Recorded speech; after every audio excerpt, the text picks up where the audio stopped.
my mind is still running. So I take ZQuil. ZQuil, the world's #1 sleep aid brand, has a range of non-habit-forming products to fit you and your family's needs. Invest in a great night's sleep for the best you tomorrow. I'm awake and ready to take on anything. Better days start with ZQuil nights. Explore our products at ZQuil.com. Use as directed. Keep out of reach of children. Still getting around to that fix on your car? You got this. On eBay, you'll find millions of parts guaranteed to fit. Doesn't matter if it's a major engine repair or your first time swapping your windshield wipers. eBay has that part you need, ready to click perfectly into place for changes big and small.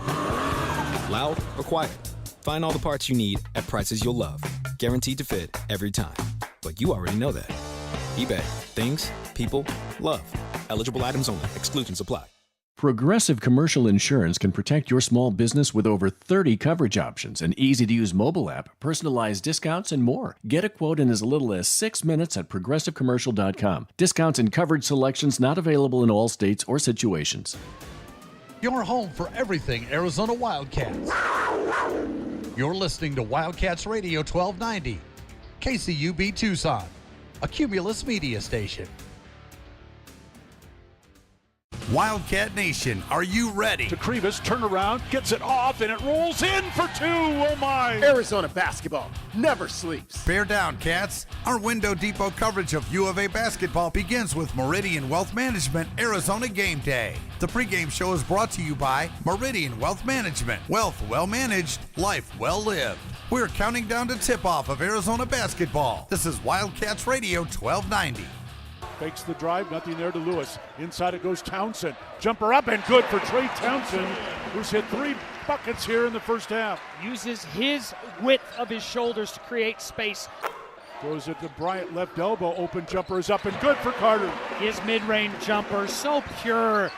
Love, feed it back left for Del Orso. Drives baseline on Carrington. Reverse lay-in is good. Pretty move by Delly. We talk about probing the zone. How about you drive a gap and finish a beautiful lay-in?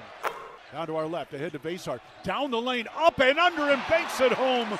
First bucket of the ball game for Henry Vasar, and a pretty one at that. Cross to Bradley. Down the lane, up and under, and rolls it in. That's Arizona basketball. KJ Lewis with a steal, takes it away, drives the lane, goes to the bucket and lays it in. Out to Del Orso, another 3 is good. Small That's lineup. 6 threes for Del Orso, a new career high. They're going to let the game clock run out and run their league record to 7-1, 13-6 overall, 14 straight over Colorado.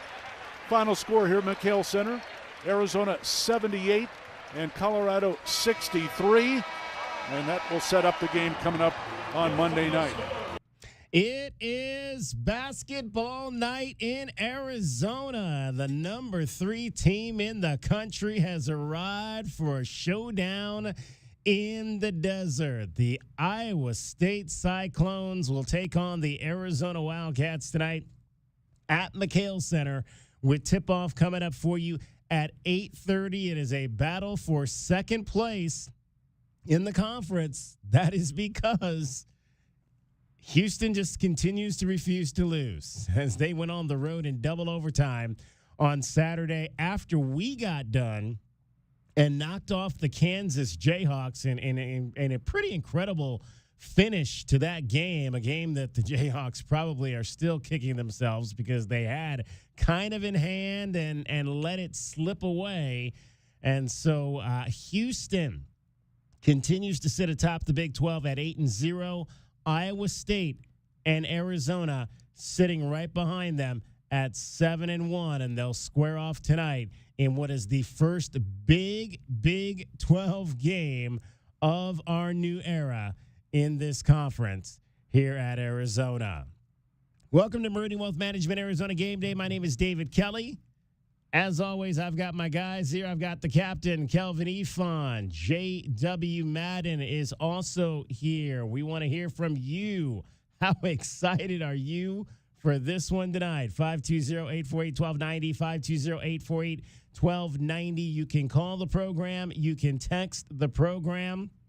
The Wildcats I don't know if on December the 15th, after losing to UCLA, that they thought they'd be in this position to have a chance to take sole possession of second place in the Big 12 with a win tonight over the number 3 team in the country, but that is where they are, and it is going to be one heck of an exciting night. Sold-out house tonight at McHale Center, despite the fact this game will not begin until 8:30. All right, let's tell you what we've got coming up for you on tonight's show.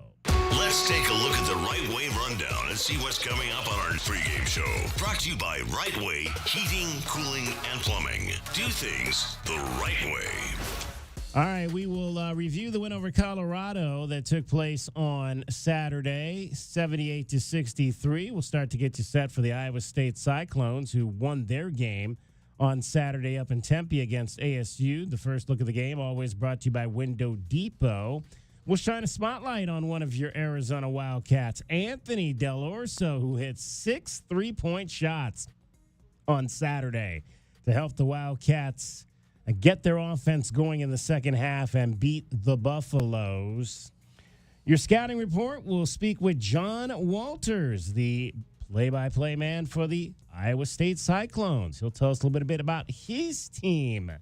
Who will be that pest of the game? Who will be that Cyclone that gets underneath the Wildcats' skin tonight? We'll tell you that.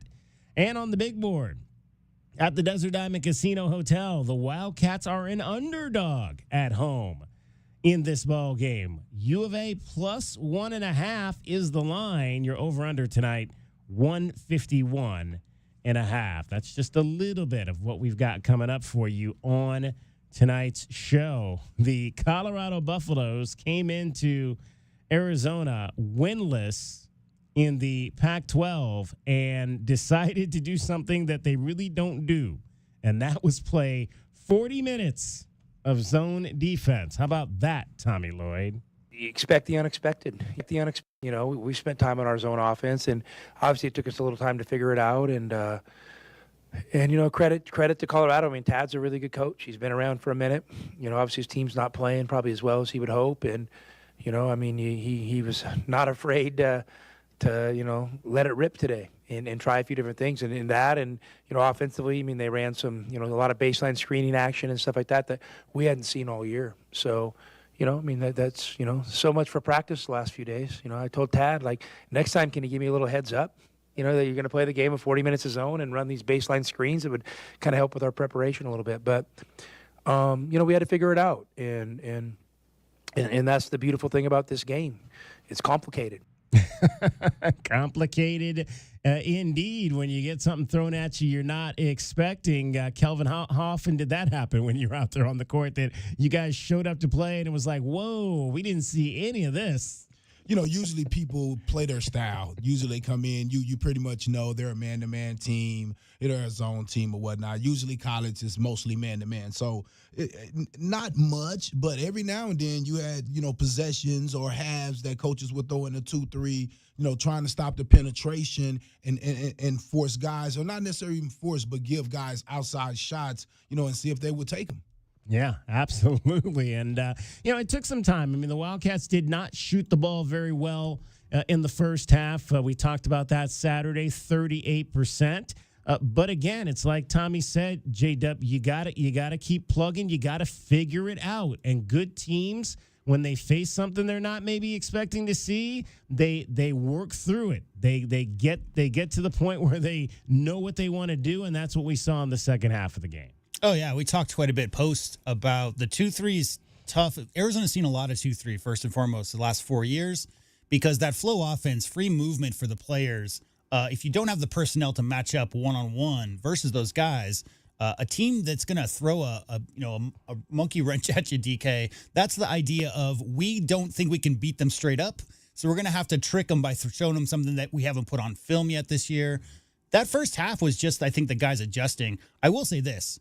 The elbow flash from either Vasar or Carter Bryant is such a weapon that they're utilizing this year, Kelvin, seemingly more than they have in previous years versus that 2-3, because that's where the weakness of that 2-3 zone is. Once they figure that out, and the second half, they just had a lot more comfortability as Kelvin always says, run your offense versus the zone. Don't just stand around and hope the ball's going to come to you. Screen the zone. They did all the things they needed to in the second half, DK, to pull away. And they were able to get out more in transition in the second half as well. That if the team can't get back and get in the zone, that's a really easy way to knock them out. Anthony Del Orso, was he shocked to see Colorado come out and go full zone? Yeah, we knew that we were going to zone a little bit. We didn't expect it, obviously, for the full 40. But we had definitely planned for it, and we had run our sets and kind of some new things that we could, use against them for that. But, yeah, the 40 minutes is a bit of a shock. But either way, we figured it out, and we were able to kill them on it. Anthony Del Orso, since he went into the starting lineup, the Wildcats have lost just one game. That was at Texas Tech. They are 9-1. He hit a career-high 6 3-pointers to finish with 20 points in the game against Colorado on Saturday. KJ Lewis says Delly's threes really helped open up the driving lanes for everybody else. We knew after Delly hit a few, they were gonna, be a little bit more, sticky to him and Caleb after they knocked down a few. So the gaps were a little bit wider. Tobe and Trey were doing a really good job, sealing and, making a way for, me and JB, but also for themselves to, get inside points. I think in the second half, it was just kind of simple, connecting the passes and not really overthinking it. We knew if we got in the paint, it was going to be, whatever we wanted from that point. And, guys, that's what we've kind of talked about all season. And was when they put Anthony in the starting lineup was his ability to do what we saw on Saturday would maybe open up those lanes for guys like Caleb and Jaden and KJ to get to the basket. Exactly, and just the threat of having a guy that the other coaches know scored 20 points a game, and then when you start that guy, it makes the opposing coach kind of overthink a little bit. He's like, wait a minute, they're starting him because they believe he can knock down shots. So we got to guard that guy, regardless if he makes shots or not. I tell kids all the time, if you're willing to take that shot, they got to guard you because it could fall and it could hurt him at the wrong time. So that's what's happening with a guy like Delly. When he's knocking down shots, it even makes him more of a threat. But just being a threat of a guy that they know that shoots over 40%, the best three-point shooter by percentage on the team. So I just feel like, of course, he's opened up that court and gave guys more room to operate, especially at that free throw line area, because it's pulling those guys out farther. The problem is, like, a three-level scorer is ideal. A guy who can make shots either off the dribble, off the catch and shoot from three-point land, can hit from the mid-range off the dribble, or can get to the basket. There are several guys on this team, DK, who fit that bill. However, look at the numbers. KJ is a guy you think of as a three-level guy. He's shooting 17% from three. Caleb is shooting 30% from three. So on that scout, obviously they're not trying to give Caleb Love wide open looks from three, especially early to get his confidence. But there are guys now, DK, later in the season who those other teams don't respect from out there. So they're not going to. But Delly has, what was he shooting, 50+% in Big 12 games? 54. There you go. So Anthony Del Orso is clearly a huge problem for teams out there, and he just put 6 up in the last game. 6 made threes, DK. That means that going forward, every single team is going to make sure that they yell shooter whenever he's over in the corner. And I add more to it. For sure they're going to add that because he didn't stat anything else. He didn't get a rebound. He didn't get an assist. He didn't get a steal. Exactly. So they're going to be overplaying him, trying to force him to put the ball on the floor because that's when he kind of struggled. He kind of struggled when he put the ball on the floor. It was a couple times he went under the basket and made a couple little passes, but, he's kind of struggled when he tried to create a shot. And the head coach, Tommy Lloyd, talked about Anthony Del Orso's performance Saturday. I've told Delly all along, you got to stay locked in and ready because there's going to be nights we might need you to be our leading scorer. And, he was great. He was great. And, and then they kind of attacked him on defense. So then you end up in, a little bit stuck in between. Do you keep him on for his offense? Do you sub him out for his defense? And sometimes you just got to let a guy, play through it a little bit. And I think we were able to do that, and tonight, and he delivered. So Delly gets all the credit for that one. Yeah, and I think, guys, that is going to be the big question tonight. Can you keep him on the floor against this three-guard tandem that you're going to face with Iowa State? And Iowa State, the coach they have is pretty smart. And what he understands is he watched the Duke game, and when Duke attacked them early, he didn't get minutes. Yeah. Those guys are going to go after him. They're going to go after him to score and try to make buckets to try to see if they can get him off the court. that way and make him ineffective, because it's been shown improvement. If he stays on the court and gets some minutes, good things could happen. So if I'm the coach going against him, I'm like, hey, attack him offensively, because Tommy isn't comfortable when he's not able to defend. That's like the oldest adage in basketball. If you got a dude on one side who's killing you offensively, make him work. It doesn't matter if he's a good defender or even a great defender. You make him work on the defensive side. However, if you've got a guy who's a very accomplished offensive player who may have some issues or some holes in his defensive game, Kelvin, you're going to not just, make that guy work to tire him out. You're going to attack him. So the coaching staff has to rethink. It's that whole plus-minus thing, DK. This guy over here is getting a three-pointer every 5 possessions, giving up a couple of twos. Whatever that math is, I guarantee you that Iowa State will look to, because they're a downhill team. Those guards are going to try to get in the paint. Whoever's guarding any of those guards, they're going to try to get into the paint. Delly just has to do a good job moving his feet and prove that he's worthy of being out there defensively in addition to his three-point shooting. And I had to point this out because we talked about it on Saturday in terms of three-point field goal percentage and how it relates to historically at U of A. Delly is shooting 48% from three, but yet he's not listed as one of the 5 best three-point field goal percentage shooters in the Big 12 currently. Why? Because he hasn't taken over 100 shots from behind the three-point line. So the Big 12, that's how they do their stats. They're only including the guys that have shot over 100 threes this season. Therefore, Emmanuel Sharp from Houston, who's shooting 45% from three, is your league leader, and not Anthony Del Orso, because he hasn't gotten to that 100 field goal. Just to put that in perspective, Arizona's playing their 20th game tonight, right? Yeah. So how many threes a game is that on average? More than 5. So you have to take more than 5 threes per game to be on that list. Exactly. So he's got a little bit of a ways to go there. Toby Awaka, 15 rebounds in the game on Saturday, a career high for him. And that was coming off that Oklahoma State performance, which was not very good because he got into some foul trouble there. Toby was asked, how did you rebound, no pun intended, from Oklahoma State in such a big way? Just finding the body, doing my work early, anticipating the shot before it went up, and then just having the wherewithal to go and get the ball. How frustrating was Tuesday night for you?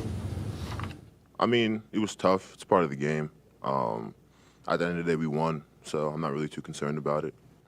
You're so good at rebounding. Sometimes the other team will try to get you into foul trouble, and referees, officials, they're human beings. They're not going to call everything the same way. How do you deal with those challenges and inconsistencies? Just got to play through it, really. Once you start to kind of get on a roll, crashing the boards and things of that nature, the other team's going to throw some tactics at you, maybe get me into an ISO situation, drive the ball at me, start throwing the ball in the post, see if they can draw a foul. So just being cognizant of those things, playing smart, and just keeping your mind in the game.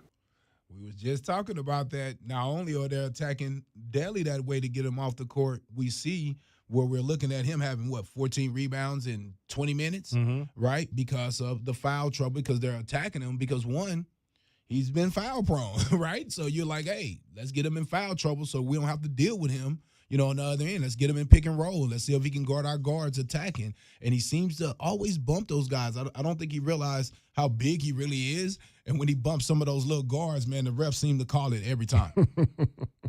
Tommy Lloyd on Toby Awaka's performance. Man, he was awesome on the glass. And you play a zone. One thing a zone is hard to do sometimes is block out.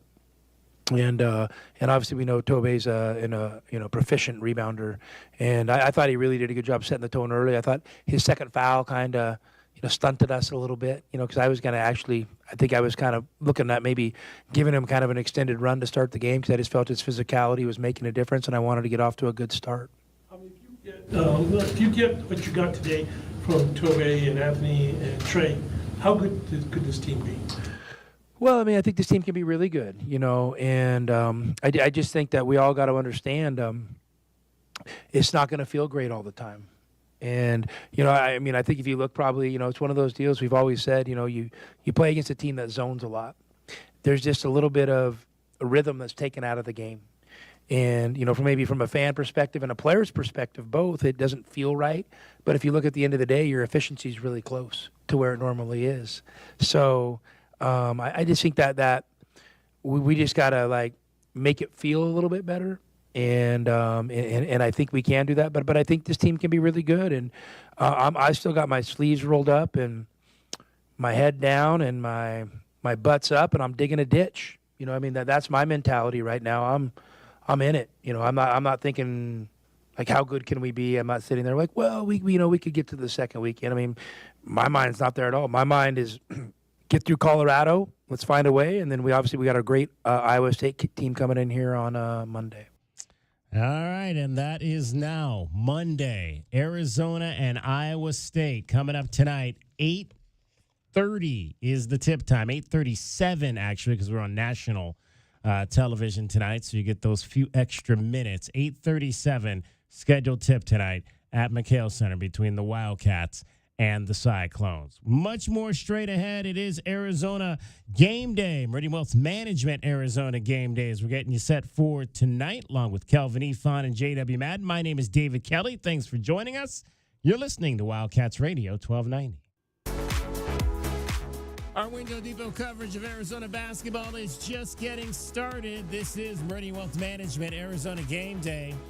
Hour one of the pregame show is brought to you by Desert Diamond Casinos, First Chiropractic, Jack Furrier Tire and Auto Care, Picture Rocks Cooling, Heating and Plumbing, Restaurant Supply Store, Royal GMC Buick and Cadillac, Royal Kia, Royal Jaguar Land Rover, the Post and Results Team with Keller Williams, Southern Arizona, the Window Depot, and by Meridian Wealth Management, wealth well managed, life well lived.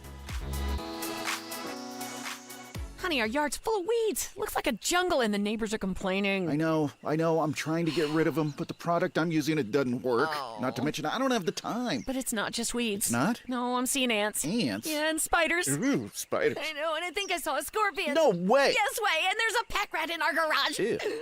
Okay, I'll call University Termite and Pest Control today. We'll get rid of all of them. Okay, honey, thank you. University Termite and Pest Control, locally owned. Find them online at bepestfree.com. The Window Depot is more than a window store. The Window Depot is a one-stop warehouse with everything you need for your complete home remodel. Shop the aisles of pre-built cabinets in a variety of colors, granite and quartz countertops, sinks, skylights, and hardware to complete your project. Need a custom order? We can help. Our designers offer free design services and can special order everything you need for your kitchen or bathroom remodel today. Shop thewindowdepot.com or find a location near you. The Window Depot, more than a window store. Think of waking up with energy, standing tall and feeling free. Think First Chiropractic, good health is to enjoy. First Chiropractic is pleased to announce that Access Health Plans now cover chiropractic care. A referral by your PCP is required. For more information, go to firstchiro.com, the most trusted name in chiropractic care. A proud U of A radio sponsor. First Chiropractic, good health is to enjoy. Does it feel like the price of everything is going up, up, up? We can't control the price of gas or groceries, but at Royal Kia, we never add market adjustments, even while other dealers add fees because inventory is limited. At Royal Kia, you can rest assured you won't pay market adjustments, and we stand by our transparent online pricing. Royal Kia, the dealership that's different. OAC plus tax, title, license, dealer installed options, and $529 doc fee. Royal Kia, Speedway in Columbus or royalkia.com.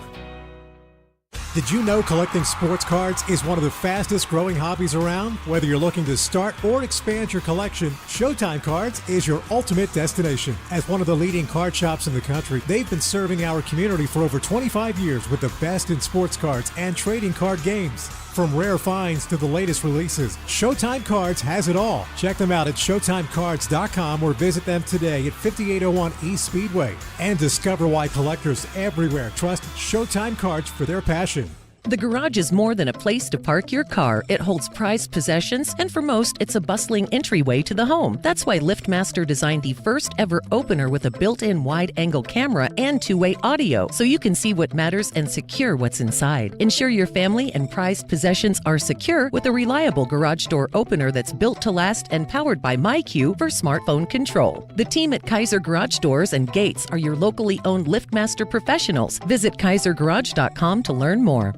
Hey, Eugene, what's with the giant pile of scratcher tickets? Just my next greatest idea ever. Playing the lottery? That's right, Doug. With all my winnings, I could enroll in the UberTube car repair classes and finally fix your car right. No more disasters, Doug. Your luck is about to change. Well, then keep on scratching, Eugene. Good luck, Eugene. But if you need a sure thing for your next set of tires or automotive repair, check out Jack Furrier Tire and Auto Care. With more than 35 Top Shop awards and our Partners Network 3-year nationwide warranty, you can count on Jack Furrier Tire and Auto Care. And check out this month's special savings. You'll find an entire page of them online at jackfurriers.com. Savings on tires, oil changes, batteries, wheel alignments, and more. So call ahead, make an appointment online, or just stop by any of our 14 area locations. Jack Furrier Tire and Auto Care, since 1960, here to get you there. Our Window Depot coverage of U of A basketball continues. This is the Meridian Wealth Management Arizona Gameday pregame show on Wildcats Radio 1290. Now, back to your hosts, David Kelly, the captain Kelvin Yvonne, and J.W. Madden. Del Orso a three. This one high off the rim, no good. Rebound. Awaka takes it away for the Wildcats. Another possession. Cross court over to Love. Love drives left. Jumper is up. Over the rim, no good. Awaka again to answer. Just undeterred. Awaka in double figures now on the rebounding side. Time now to take our first look at today's Arizona Wildcats men's basketball game. The first look at the game is brought to you by Window Depot. Lowest prices, biggest inventory. Shop thewindowdepot.com. Arizona and Iowa State, those Cyclones, the number 3 team in the country, coming into Tucson. Tip-off tonight, 8:37 at McHale Center. Arizona leads the series 4-3. They've won the last 3 meetings. The most recent of those came at the Maui Invitational back in 2018, a game the Wildcats took 71-66. The Wildcats 2-1 in Tucson against the Cyclones. The last of those wins came in 1990, so that's 35 years ago. The first of those wins came in 1969, so not a lot of times have these two teams gotten together in recent years. But Iowa State comes in here as the best scoring team in the Big 12, currently at 85 points per ball game. Number 2 is Arizona at 83 points per ball game. So you've got the 2 best scoring teams in the conference on the floor tonight. Tommy Lloyd on Iowa State. Playing with a ton of confidence. They got a real identity. Those 3 guards in the backcourt are rock solid. Their bigs are tough. You know, the Jefferson kid's really coming on. So, they're formidable. And, when you have an identity and you have confidence and you have veteran, experienced players that are used to winning, man, that's a potent combination. And they have those. Talk about 3-guard play, which has kind of been our modus for this team, or motto for this team all year long. Well, they're 3 guards, Taman Lipsey, a junior, an Ames native, so a homeboy for Iowa State. He averages 10 points a game. Curtis Jones, he was the dude that put up 33 the other day on Arizona State, comes in averaging 19 points per ball game. And Keyshawn Gilbert, a transfer from UNLV, is averaging 16 points per ball game. Anthony Del Orso on the Cyclones. We kind of know their kind of base, what they're trying to get, and how we can kind of play to our strengths against them. But then again, they got to worry about us just as much as we got to worry about them. And they're playing us at home. So we have the advantage as far as I see it. And, it's our job to defend home court. Yeah, that was a pretty tight ball game that they had up at Tempe for at least the first 35 minutes of it on Saturday. But again, this not only is a good offensive team, this might be one of the best defensive teams in this league, and they put the clamps on Arizona State down the stretch. The Sun Devils missed 7 of their last 8 shots, and the game went from being 57-57 to 76-61 final. They end up winning by 15 points. TJ Olsberger is the head coach. He talks about the final 5 minutes of that game against ASU. You know, defensively for us, we were able to get stops. We felt like we were better defensively with Joshua at the 5 and playing smaller and switching, and then taking our chances with them, you know, going to the poster on the offensive boards. Our guys had great intent to guard the basketball late, which led to us getting stops, and it, you know, ended the game on a good run. Team gets trapped in the corner there. Yeah, this is an interesting backstory with TJ Olsberger. He, before going to Iowa State, was the head coach at UNLV, where he was hired by Desiree Reed Francois. We'll hear a little bit about what she said that day coming up a little bit later for you. So, again, lots of intriguing things about this ball game. Guys, when you talk about Iowa State, we heard from Mark Johnson, the voice of the Colorado Buffaloes, on Saturday.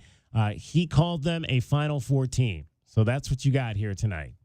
Yeah, grown men that understand how to play together and play toward each other's strengths.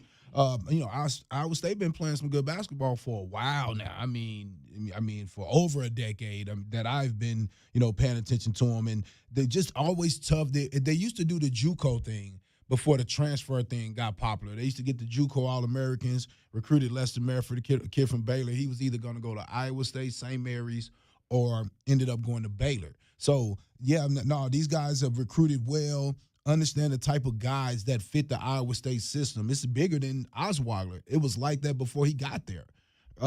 They like tough guys that play tough-nosed defense and that can score the ball. Was Lester was recruited by Prom when Prom was there? Prom. Or Hoiberg? Hoiberg. Okay, yes, Fred yes. Hoiberg. Yeah, okay. Okay, so you got obviously this team in terms of Iowa State. We mentioned number 3 team in the country. That speaks for itself. Curtis Jones, who we mentioned earlier, 33 points against ASU on Saturday. He's been forced into the starting lineup due to injury, and head coach TJ Olsberger says he can kill you in or he can kill you out. Other teams, you know, trying to overclose and taking his threes away opens the floor more naturally for him as well. And then, you know, he's got such great touch that, you know, I feel like you come into it saying, our opponents are saying, like, let's take Kurt Jones' threes away. Well, when you do that, you're going to open the floor for him. He's a high on the floor assist guy, 3-to-1 plus assist to turnover, and he's got that floater in there. So I think it's something that he's continued. You can work on it, and you can do it in the gym and in individual workouts and all those things. But to be able to do it the way he does in the game in those moments is it's really a great thing for us. And he's in the starting lineup because they are missing another guard. Their sophomore star out of Wisconsin, Milan Momcilovic, who got hurt and is going to be out indefinitely now. So, and then you're dealing with also dealing with an injury is Taman Lipsy. He's dealing with a thumb injury. So they've got some guys. I mean, got one guy out, one guy banged up, but they're still playing at a pretty high level. That tells you what you need to know about them. Yeah, it tells you that they recruited well, you know, and understand what type of guys that, you know, they need. Again, I just think it's the tradition, and them playing in the Big 12 is the reason why they're able to get these type of players. Again, you go back and look at their style of play from back in the day. They've been hoisting up threes from deep. They've been playing the one-on-one type of game, and now they've added a more defensive you know, identity and more size to it. They used to didn't have any who was that, Joshua Jeffersons? They didn't have any of those. 6'11", 275. Most of their guys were undersized, 6'7", 6'6", 6'6". Linebackers. Yeah, playing big. Now these guys, they got a legitimate big guy that can bully you around. Had what, 12 and 10 versus Kansas. So you know what he's bringing. And you look at just we've kind of made a habit of looking at the transfer list where you get guys from, and they, you know, we've seen a lot of teams that have come in here that have had a lot of Power 5, Power 4 transfers, they don't necessarily have that. I mean, they've got, Taman Lipsey, Keyshawn Gilbert came from UNLV. Maybe that's the most recognizable school. I mean, Curtis Jones was at Buffalo, mid-major. Deshaun Jackson was at Charlotte, mid-major.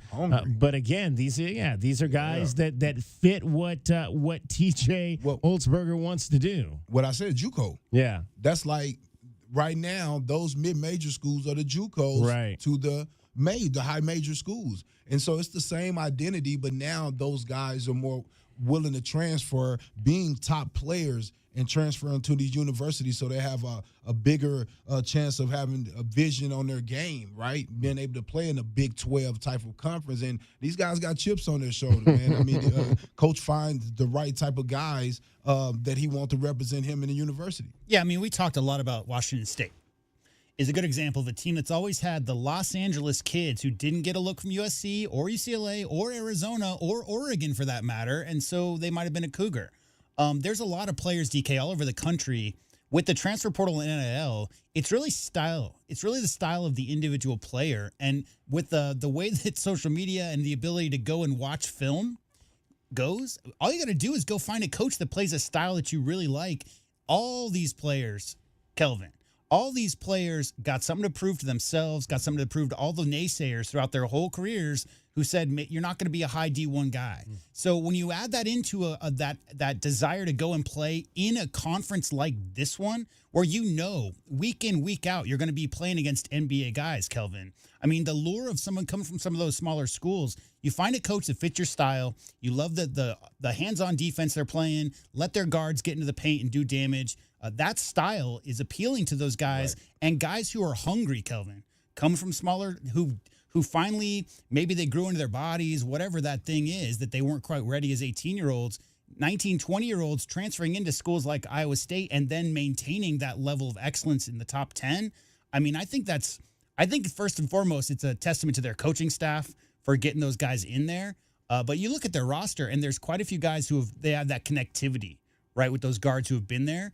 The pieces they've added in, DK, just complement those guys who run that system, know exactly what they're trying to do offensively. And the defense, I mean, they just kind of let them loose out there, Kelvin. They just are the style and concept is go take the ball away. I think they're like 5 plus 5.5 turnover margin this year. Just outrageous. Well, and it looks, I mean, just look at their coaching staff. I mean, a bunch of small school guys. TJ Holtzberger, Wisconsin Whitewater. J.R. Blunt, Loyola, Kyle Green, Hamline, Nate Schmidt, Denison, that's in Ohio. Eric Crawford, Northern Iowa. I mean, Deontay Garrett, he played at Iowa State, so he's the newest one on the staff.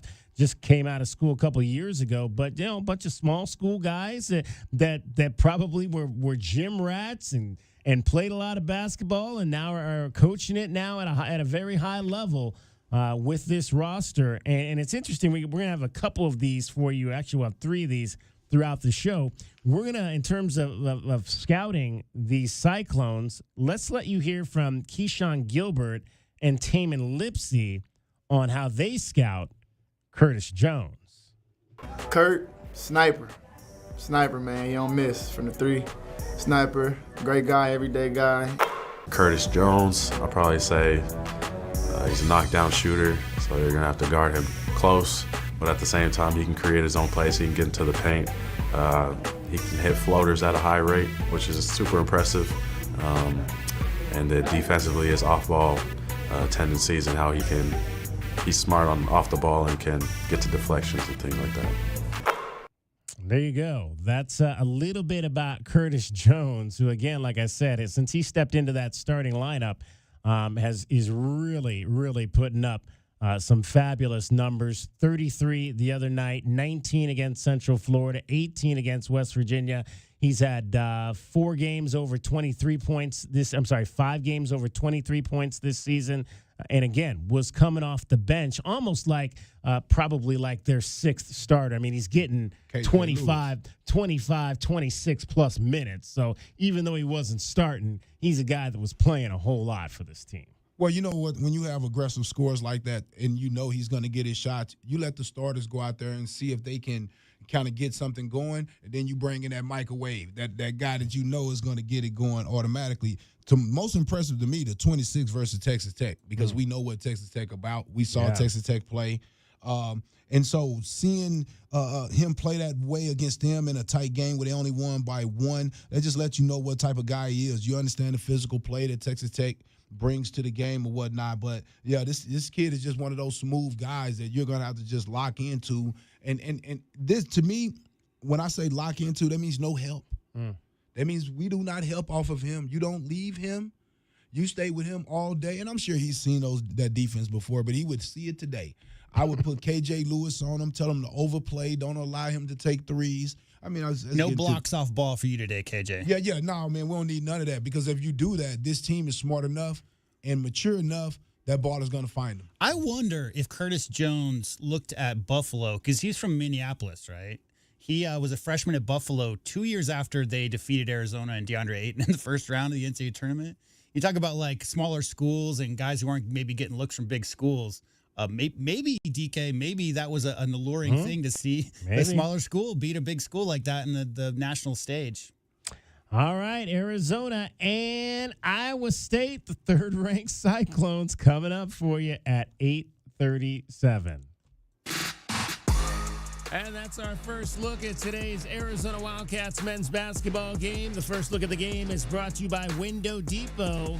Lowest prices and biggest inventory. Shop thewindow.depot.com. And don't forget, Window Depot also sponsors Arizona's top rebounding performance every game. It's the Window Depot glass cleaner of the game.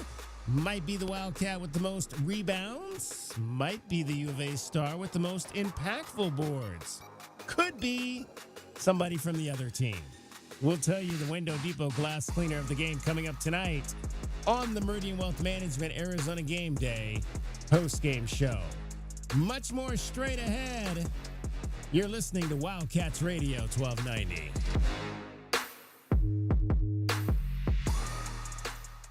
Right Way Heating, Cooling, and Plumbing is the ultimate team when it comes to your home's comfort. Thinking about replacing your heating and air system? It's free furnace season at Right Way. These are some of the slowest months of the year. We have equipment in stock and our crews are available. And we're including an 80% furnace absolutely free with the purchase of an air conditioning system. And if that's not enough, we're offering 60 months no interest financing, tax credits up to $2,600, energy efficiency rebates, and 10-year parts and labor warranty. Call or text 520-200-2422 today or visit rightwayac.com. Experiencing the natural wonders comes easy at Rockin' K. Nestled at the base of the Rincon Mountain foothills, enjoy stunning mountain views up close every day. 6 model homes are now open to tour at Del Webb at Rockin' K. Here, life is about more than just beautiful homes. It's about the experiences waiting outside your front door at this new 55-plus active adult neighborhood. LiveRockingK.com. Designed by nature. Proud U of A radio broadcast sponsor. You know it. Your neighbors know it. And let's face it, the mailman knows it too. Your yard just isn't what it used to be. But thankfully, Dorado Rock Materials can get you, well, your yard anyway, back to what it once was. And even better, Dorado Rock Materials has just what your yard needs, from decorative rock to boulders and everything in between, brought right to you. And if you need help spreading it, we can help with that too. Dorado Rock Materials. The right service, the right product, the right price. Think of waking up with energy, standing tall and feeling free. Think First Chiropractic, good health is to enjoy. First Chiropractic is pleased to announce that Access Health Plans now cover chiropractic care. A referral by your PCP is required. For more information, go to firstchiro.com, the most trusted name in chiropractic care. A proud U of A radio sponsor. First Chiropractic, good health is to enjoy. Honey, our yard's full of weeds. Looks like a jungle and the neighbors are complaining. I know. I'm trying to get rid of them, but the product I'm using, it doesn't work. Oh. Not to mention, I don't have the time. But it's not just weeds. It's not? No, I'm seeing ants. Ants? Yeah, and spiders. Ooh, spiders. I know, and I think I saw a scorpion. No way. Yes way, and there's a pack rat in our garage. Ew. Okay, I'll call University Termite and Pest Control today. We'll get rid of all of them. Okay, honey, thank you. University Termite and Pest Control, locally owned. Find them online at bepestfree.com. Make the right choice for your home when it comes to windows and doors. For more than 20 years, the Window Depot has provided the best price and biggest inventory on in-stock windows and doors. The Window Depot is open to the public, so whether you're a homeowner or a contractor, you can shop the enormous warehouse. Browse the shelves with over 1,000 vinyl windows, interior and patio doors, and skylights in several varieties and sizes available to go home today. Shop thewindowdepot.com or find a location near you. The Window Depot, best price, biggest inventory. For 100 years, O'Reilly Chevrolet has been part of the fabric of Tucson, just as our Chevy trucks are part of the fabric of America. With that in mind, we're proud to announce it's officially truck season. And this year, we have Motor Trend's Truck of the Year, the all-new Chevy Colorado. Test drive your new Chevy truck on Broadway next to Park Place Mall. Call 747-8000 or check out our entire lineup at O'Reilly.com. Don't miss truck season, going on now at O'Reilly Chevrolet. Together, let's drive. O'Reilly Chevrolet. Hi, this is Peter Costa, former governor of the New York Stock Exchange and proud member of the Advisory Business Council with Meridian Wealth Management. One thing I've learned over 40 years on the floor is the value of a trusting relationship with your financial advisor. After all, everyone is a genius when the markets are going up, but when they drop, that's when the guidance of a professional is most important. For more information about Meridian, call 719-1433 or visit online at meridianwealthllc.com. Advisory services provided by Meridian Wealth Management, a registered investment advisor.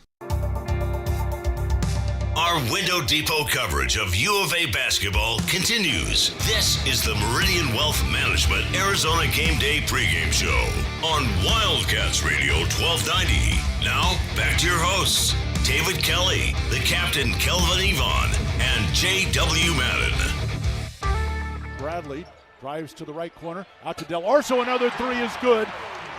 Small That's lineup. 6 threes for Del Orso, a new career high. Small lineup for Arizona. 4 guards and Tobe.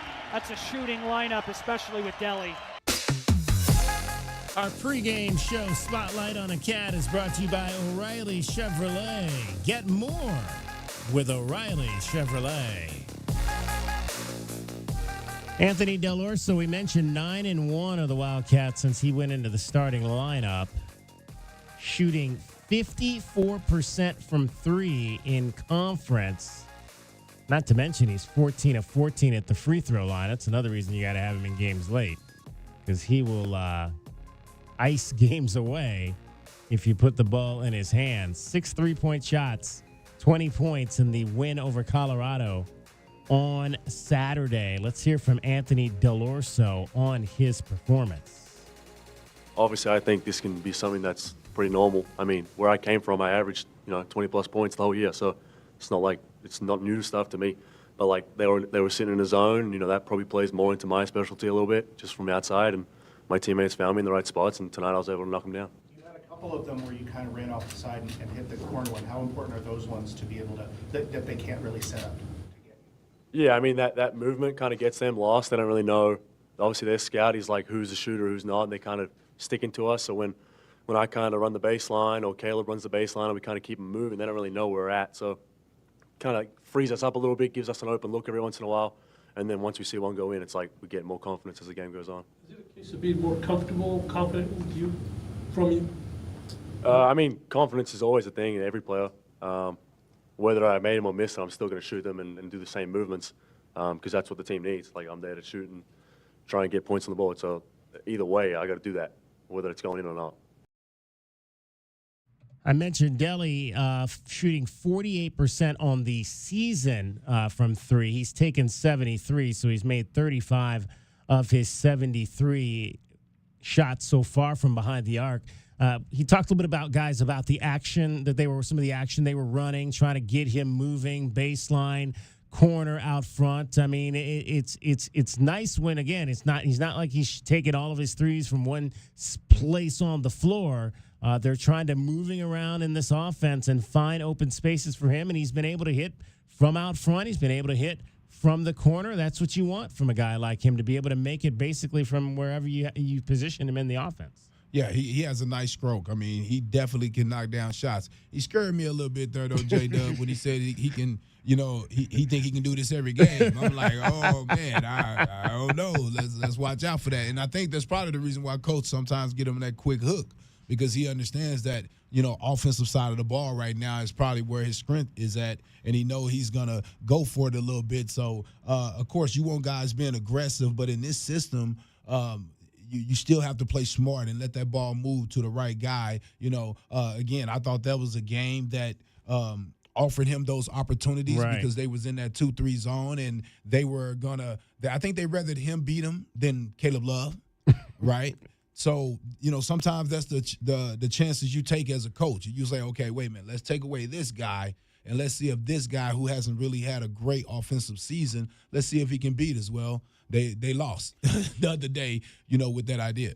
I think one of the greatest things about the flow motion offense is the randomness you get. And what we're seeing in these last 10 games, to me, is a lot more connectivity with the hard, purposeful screens that they're setting. So Del Orso, DK, is going to find himself open for a catch and shoot. How many of those 6 threes he made were catch and shoots? 6? Yeah. I mean, pretty much all of them in my memory. He was coming out of, the congestion and finding open space, getting ready to catch and shoot, obviously, in that shooter's pocket. Del Orso at 6'6", he might not be a big dude, but he's capable, Kelvin, of setting screens for guys like KJ and Caleb on their cuts. And the screen is where confusion happens for the defense. So those guys have to decide in the split second, who am I going with? Where am I going? Are we switching this? And Del Orso can find himself, if he does that Steph Curry, Klay Thompson thing of just running to open space, Kelvin, because his release is so quick. And because at 6'6" with a high release point, there aren't a lot of guys who can get out there and challenge it from the perimeter standpoint, perimeter defenders. So if he really is purposeful of going and finding open space behind the three-point line, again, even DK, if he only takes 2 or 3 threes per game, because he made 6 in this last game, it's in the scout. So his gravity, for lack of a better term, of him sprinting out to that three-point line after setting a screen, after coming through the lane, wherever his motion has taken him, that will lead to a lot of guys going out there. And you're going to have that offhand chance where maybe 2 guys, Kelvin, decide they got to go with Del Orso because, hey, do not leave that guy open, and that'll leave somebody else open. So it's just it's a great weapon to have with the team that's maybe limited in their outside shooting. Having a guy who is just a dead eye, you cannot leave that guy open out there, will leave Caleb, JB, KJ a bunch more driving lanes to get in to do the damage where they want to in the paint. And we mentioned that Anthony Del Orso is shooting 88% from the free throw line. He's made 30 of 34 this season, and perfect so far in conference play.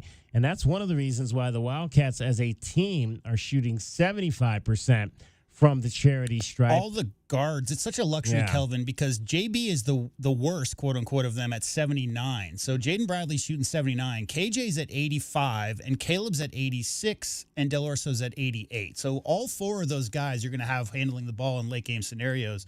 They're all right or over 79, 80% from the free throw line. And this is the best free throw shooting team in the last 7 years for the Arizona Wildcats. There were some guys, obviously, Ballo got a lot of headlines, but there were some guys who struggled. All it takes is one guy, Kelvin, who's going to be doing damage in the paint, especially, or, I don't think Zoo had some issues at the free throw line as well, as I recall. The guys who are the high-volume offensive guys, Kelvin, if those are the guys who are the weaker free throw shooters on your team, that just brings the team percentage way down. All right, shining a spotlight on Anthony Del Orso. That's today's Spotlight on a Cat. It's brought to you by O'Reilly Chevrolet. Get more with O'Reilly Chevrolet. All right, I mentioned very interesting backstory with this game. TJ Oldsberger, the head coach of the Iowa State Cyclones, came over. I think this is his 4th year as well. He and Tommy were hired the same year. He was hired away from UNLV, where he was hired by Desiree Reed-Francois, the current athletics director here at the University of Arizona. This was after she jettisoned Marvin Menzies as the head coach at the University of Nevada, Las Vegas. TJ at the time had been coaching at the University of South Dakota State University. And here's what she said that day when she hired TJ Oldsberger. He is a competitor. He is a player's coach. He is a winner. He is a family man. He has the energy, the enthusiasm, and the depth that will earn our fans' respect. While none of us know exactly what the future holds, here is what I do know about UNLV basketball under TJ. We will go out every single year expecting to compete for championships. We will outwork our competition. We will recruit elite student athletes. We will engage our Las Vegas community. We will graduate our players, yes, Stella, I promise, and we will honor the past while creating the future that we all envision for running Rebel basketball. And we're going to do it together. Quite simply, TJ is the leader at the right time for UNLV, and I'm so confident that the opportunity for greatness is right around the corner.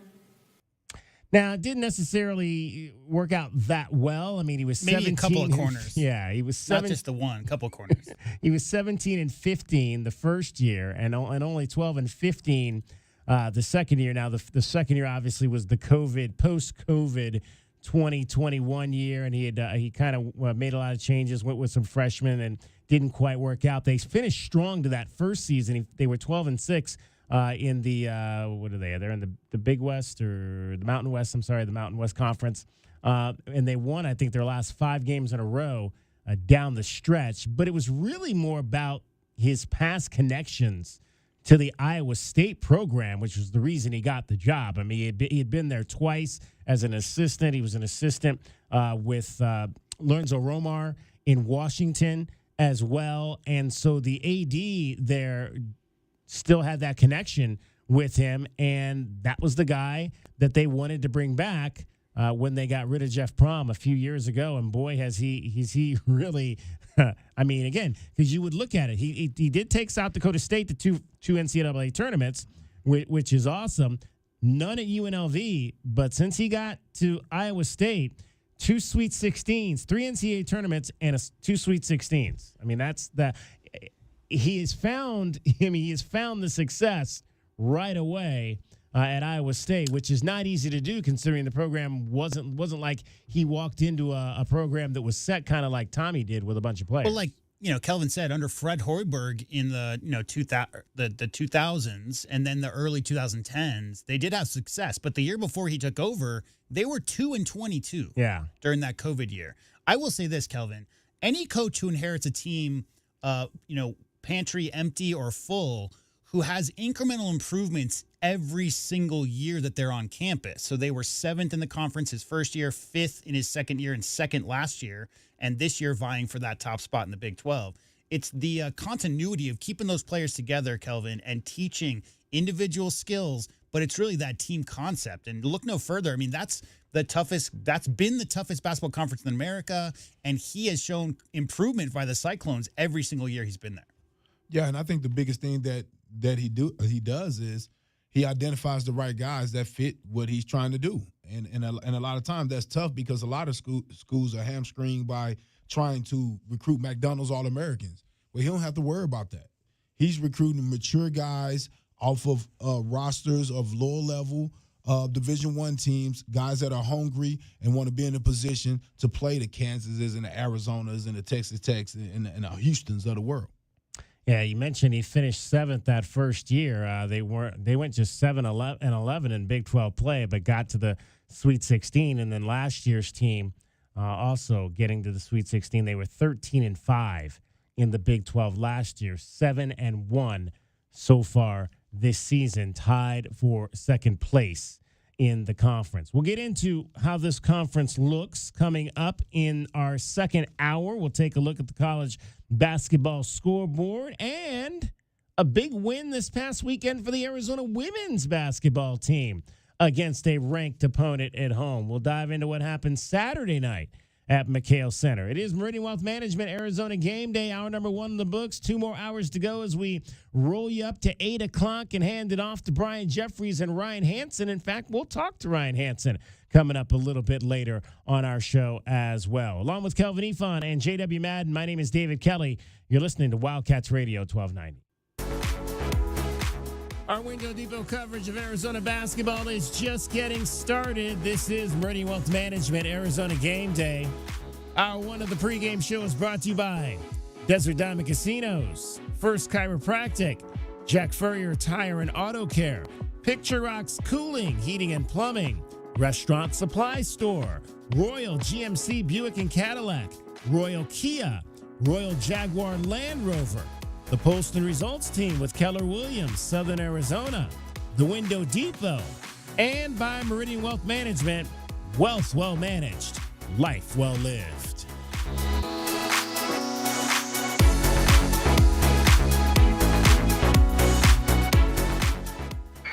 Go Wildcats! As a new season starts, the Tucson Police Department bears down with the Tucson community. We are looking to build our team, and we need you. Interested in joining our starting lineup? Visit jointucsonpd.org. Join our team and score a great career. From our commissioned officers to our professional staff, Tucson Police Department proudly stands behind the Arizona Wildcats. Bear down and apply today at jointucsonpd.org. The cold Arizona nights are here. Is your furnace ready? For just $59, Rightway is offering a complete system tune-up, ensuring your furnace runs efficiently to keep your home comfortable all season long. Routine maintenance is key to avoiding costly breakdowns. And with over 9,000 five-star Google reviews, you can trust Rightway to get the job done right. Plus, we'll include a free carbon monoxide test for your peace of mind. Call Rightway today at 520-640-2665 or visit us at rightwayac.com for your $59 complete system tune-up. Broadway in Tucson presents the new 2024-2025 season, featuring 6 blockbuster productions, including Mamma Mia and the Southern Arizona premieres of Clue, live on stage, Beetlejuice, Some Like It Hot, the Neil Diamond Musical, A Beautiful Noise, and Shucked. Secure your signature season tickets today and get the best seats at the best prices. Visit BroadwayInTucson.com and secure your 2024-2025 season tickets today. If you're suffering from back pain and your physician is giving you a back brace or a pain pill or an injection and not explain the process of what you have and how to rehabilitate yourself, then there might be something missing. I'm Tom Corey. I'm a physiatrist here at Desert Sky Spine and Pain. If you're looking to find the root cause of your pain, any pain that's limiting your function, limiting the things that you want to do in life, call us at 520-229-2080 or find us on the web at desertskymedicine.com. Driving the lane, dunking on the competition, and playing as a team. These are things we'll see this season watching our Wildcats play basketball. These happen to be the things you'll also find when you buy your next vehicle from O'Reilly Chevrolet. The only difference is at O'Reilly, nobody gets penalized for traveling. Heck, we actually encourage it. See us on Broadway next to Park Place Mall. Call 747-8000 or find new roads at O'Reilly.com, where you can experience our version of a steal. O'Reilly Chevrolet, more than a great price. O'Reilly Chevrolet. Experiencing the natural wonders comes easy at Rocking K. Nestled at the base of the Rincon Mountain foothills, enjoy stunning mountain views up close every day. Visit Lennar's 2 communities in Rocking K, with home savings up to $25,000 and limited time interest rate and closing cost incentives on select move-in ready homes. LiveRockingK.com. Designed by nature. Proud U of A radio broadcast sponsor. All right, she's inside. Are you good? Yeah. It's just, she's my baby girl, you know?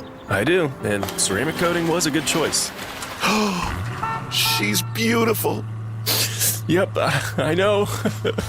Recon Auto Detailing. Enhance or restore your baby to her former glory with paint recondition, ceramic coating, paint protection, tinting, and more for full protection of your vehicle inside and out. New cars, old cars, we love them all. Recon Auto Detailing, 3829 North Oracle Road, Tucson. ReconDetail.com. You know it. Your neighbors know it. And let's face it, the mailman knows it too. Your yard just isn't what it used to be. But thankfully, Dorado Rock Materials can get you, well, your yard anyway, back to what it once was, and even better. Dorado Rock and Materials has just what your yard needs, from decorative rock to boulders and everything in between, brought right to you. And if you need help spreading it, we can help with that too. Dorado Rock and Materials. The right service, the right product, the right price. Wildcat Nation, are you ready? Caleb on a breakaway windmill jam. Arizona basketball never sleeps. Bear down, Cats. Our Window Depot coverage of U of A basketball continues. The Meridian Wealth Management Arizona Gameday pregame show is brought to you by Meridian Wealth Management. Wealth well managed, life well lived. We're getting closer to tip-off for today's Arizona basketball game. This is Wildcats Radio 1290. Can't drive inside on Ruffin. Top, Love. 3-ball straight away is pure for Caleb Love. That's his first Lexus of Tucson charity 3 of the day. He had a layup, spin in and out, had a three-pointer, spin in and out. Seeing that one go down, good confidence builder. Let's take a look at the Right Way Rundown and see what's coming up on our pregame show. Brought to you by Right Way Heating, Cooling, and Plumbing. Do things the right way. Hour number 2 of our show. Thank you for being with us. We've got the college basketball scoreboard. Not a lot of games happening tonight, so the Wildcats and Cyclones will pretty much have center stage in college basketball this evening. We'll take a look back at the Arizona women's basketball win Saturday over West Virginia. Tell you a little bit more about what happened across the campus this weekend. Some big wins as well. John Walters will join us. He is the voice of the Iowa State Cyclones, and he will have your scouting report. We'll hear some more about that club coming up a little bit from John Walters. We will go down to courtside. Ryan Hansen on our side, the radio side, the analyst, longtime analyst for U of A, will join us with a view from courtside today. Who will be that Cyclone that gets underneath the Wildcats' skin? Your pest of the game, as always, brought to you by University Termite and Pest Control. Best bets, Desert Diamond Casino, the sports book. The line has U of A plus 1.5 with your over-under at 151.5. I have lost 8 in a row, so I've got to figure this out tonight. Keys to the game, starting lineups, all of that still coming up for you straight ahead this evening. All right, Wildcats beat Colorado in the afternoon on Saturday. And then in the evening, the ladies took on number 16, West Virginia. They'd already lost at home to Baylor and to a ranked Iowa State squad. Would the third time be the charm for Adia Barnes and company? To the foul line with Williams, back outside, 3 is on the way from Paris. She's got it down, and it's a 9-2 start for the Wildcats, 5:30 to go. Fired to the far side, corner 3 on the way from Rolfe. She's got it down, and the Cats are right back in front. 14-11, Arizona leading, 2 minutes and 20 seconds to go in the first quarter. Jones takes it away from Shaw, going to the left of the hole to score that one. Off the bench again, she's got 10 in the first half. To the left of the lane, Cunningham, back out Paris, open 3 is on the way, and down! West Virginia's got to take another timeout. Arizona is leading by a remarkable 18 points with everything in the second quarter going the Wildcats' way, an 11-0 run. Screen on the interior from Watson, pushes Jada. Meanwhile, the layup is no good. Isis now running the floor, puts that up and in, and she's bumped and fouled by Sydney Shaw. 6 straight points after the intentional foul on Jordan Thomas, with Bay trying to make it 7 and a 14-point lead. 2-on-1 opportunity as Paris goes inside and out. Jada, 3 from the corner is down. 17-point lead, 4:50 to go. Fans are starting to feel it. And the buzzer will sound with Arizona picking up a marquee win over a top 20 team. Get its first quadrant 1 win. And just check tomorrow to see what that does to the Wildcats net ranking. 77-62, Arizona wins. Arizona Wildcats, that's a huge, huge victory for Adia Barnes and company to be able to beat that team and to get things really back on track in terms of now winning a 3rd straight game for the ladies. Jada Williams, man, she talk about getting hot down the stretch. Boy, hit a couple of big 3-pointers. Brea Cunningham playing at both ends of the floor. Just missed out on the double-double with only 9 rebounds, but scored her 500th point, surpassed the 500-point mark on her career. 4 players in double figures. Brea had 18. Paulina Parrish, you heard a 3. She had 16. She knocked down a couple of trays. And it was Skylar Jones again, 16 points. She backed it up, set 16 in the win over Cincinnati with another 16-point performance. And then Jada Williams had 13. They were 7 of 9 from 3. And again, we talked about this is not a team that's maybe going to shoot a lot of threes, but when they can make threes, they are a team to contend with. That's for sure. And if they can make 7 to 9 every time out, I don't know if that's going to be the case. But when they do, they've been able to win ball games this year. That's for sure. Let's hear a little bit of the post game afterwards from Adia and Brea and Paulina and Skylar after the big win over West Virginia. Okay, just want to start by saying I'm very proud of our team. We beat a really good West Virginia team that is phenomenal defensively, very hard to play against with 3 dynamic scoring guards. They're some of the best in the country. There's a reason why they're 16th, and I am proud of our group, very young group, a lot younger than their backcourt, and I thought we did a really good job handling their pressure and just came out and really played well at home. We hadn't played well at home in a while, so it was good. So what did you like about the way your squad finished the game tonight? Didn't love the third quarter. I thought the third quarter came out super unfocused. I thought that we played a very good first half. I think that was one of our best first halves of the year. And I thought that probably was very comfortable and confident at halftime. We're young. And then very lackadaisical in the third quarter. And they came out and punched us. They ramped up their pressure, and we were coughing the ball up. So that was not a good start. But then we found ways after the intentional foul, went on a big run. I got to look at the full stat sheet, but I think we went on a 12-0 run after that and really had momentum and a couple of gut check shots, and I think just did a really good job of figuring a way to still win without running offense and getting punched in the face in the third quarter. They turned you over a lot, but especially in that first half, it seemed like they weren't getting steals. Yeah. They were getting travels instead.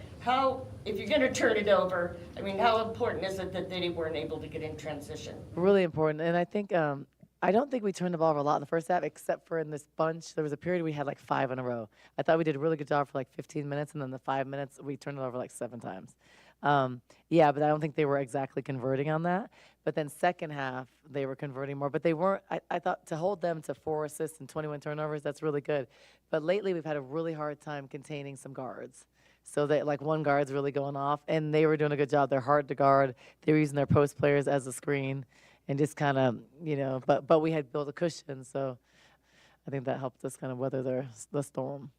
Do you think the speed of play really played into your type of basketball? I noticed that because of the steals, because of it just, at times you would classify it maybe as frantic, but it wasn't. It looked very controlled.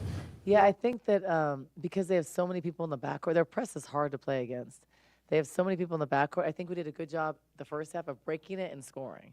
I thought sometimes we were hesitant when we broke it when I felt like we had numbers, because once they have 4 people in the backcourt, so when you break it, you're going to have a 2-on-1 or a 3-on-2. So I thought we attacked it, but I thought third quarter we had a really hard time scoring. And I thought that was kind of because of our turnovers, and I don't know, we just weren't really running offense. But then we went on that run and gave us a lot of momentum.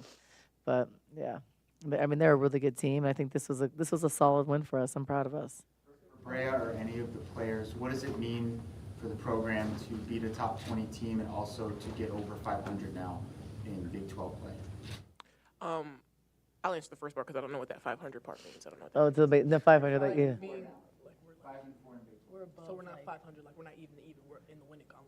Yeah. You feel me? Okay, cool. I think this is a big win for us just because, like she said, we're still a young team. And, it's hard for us. We started playing together, hold on, let me calm down. I think this was a good win for us because we started to gel as a team in the beginning. So I think that was just showing us that if we play confident, play together, play strong, that we can, beat a lot of good teams. So, yeah, I think we saw that when we played Kansas State. That was a close game, seeing that we could keep up with some of these teams. So being able to beat one, I think it will. And then Kansas, we played good against. Yeah.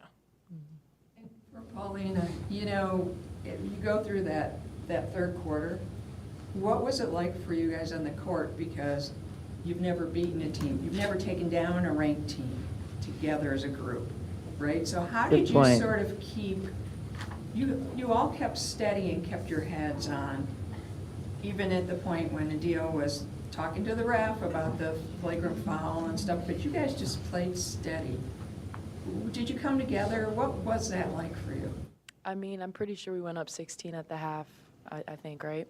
And then the whole locker room talk was just making sure that we came back out with that same intensity. And we didn't. And we didn't, but we found a way. down the stretch, I mean, Jada hit some big shots, Skylar hit some big shots. And I mean, I think we all just really wanted this win as a team. And like Skylar was saying before, they gave us a 12% chance of winning at home, and that's just disrespectful. Oh, I didn't even know. 12.8. But I didn't know that. I never see that stuff. So yeah, we looked at that, and I mean, we came in and we did what we had to do, and it feels nice. It also feels nice. Some people lost some money in Vegas. Good job. I like that.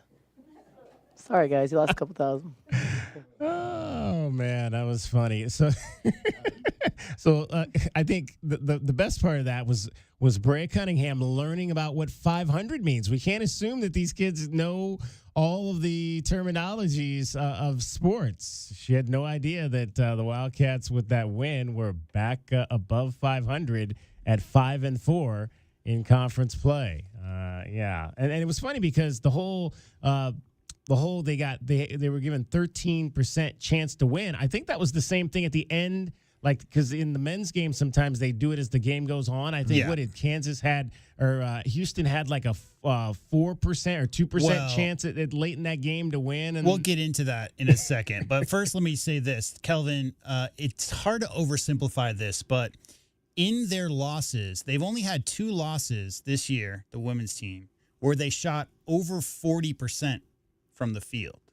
So again, like if you look at what their defense is doing, and the games they did shoot over 40% as a team, I'm talking about, was the 3-point loss to Grand Canyon and the very close loss to Baylor. They lost by 5 points, 4 points to Baylor.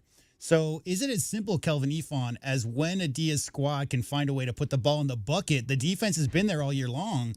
It's just we've seen some 36%, 38% shooting games for the Wildcats. Not this time. They shot like 48-49 versus West Virginia.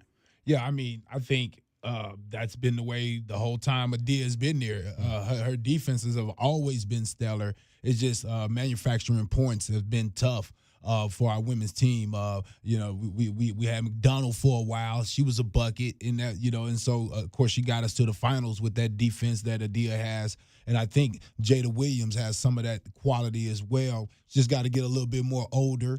And I think as she matures and they get some more girls around her, I think she'll be able to lead this team pretty far. Because Adia, again, she always has had stellar defenses since she's been here at the U of A for sure. Gotta love when you can turn it over 23 times and win. Right. I mean, well, they turned them over 21. 21, yeah. Yeah. Welcome that to women's basketball. evens it out a bit. You ever been to a women's basketball game? It's going to be a couple of TOs. Yeah, so Kansas, Houston, the way they do it is they'll give a percentage chance of winning based on the score, the foul situation. So let's say hypothetically, best player on a team gets 4 fouls in the first 5 minutes of a game, but the team was favored by 80% to win. That percentage is going to come way down because that player is not going to play. Kelvin Ifon, 6-point deficit with 8 seconds left in the overtime. They were down 6, hit a 3 with 8 seconds to go, stole the inbound with 5 seconds to go, launched a 3 and made it. They overcame a 6-point deficit.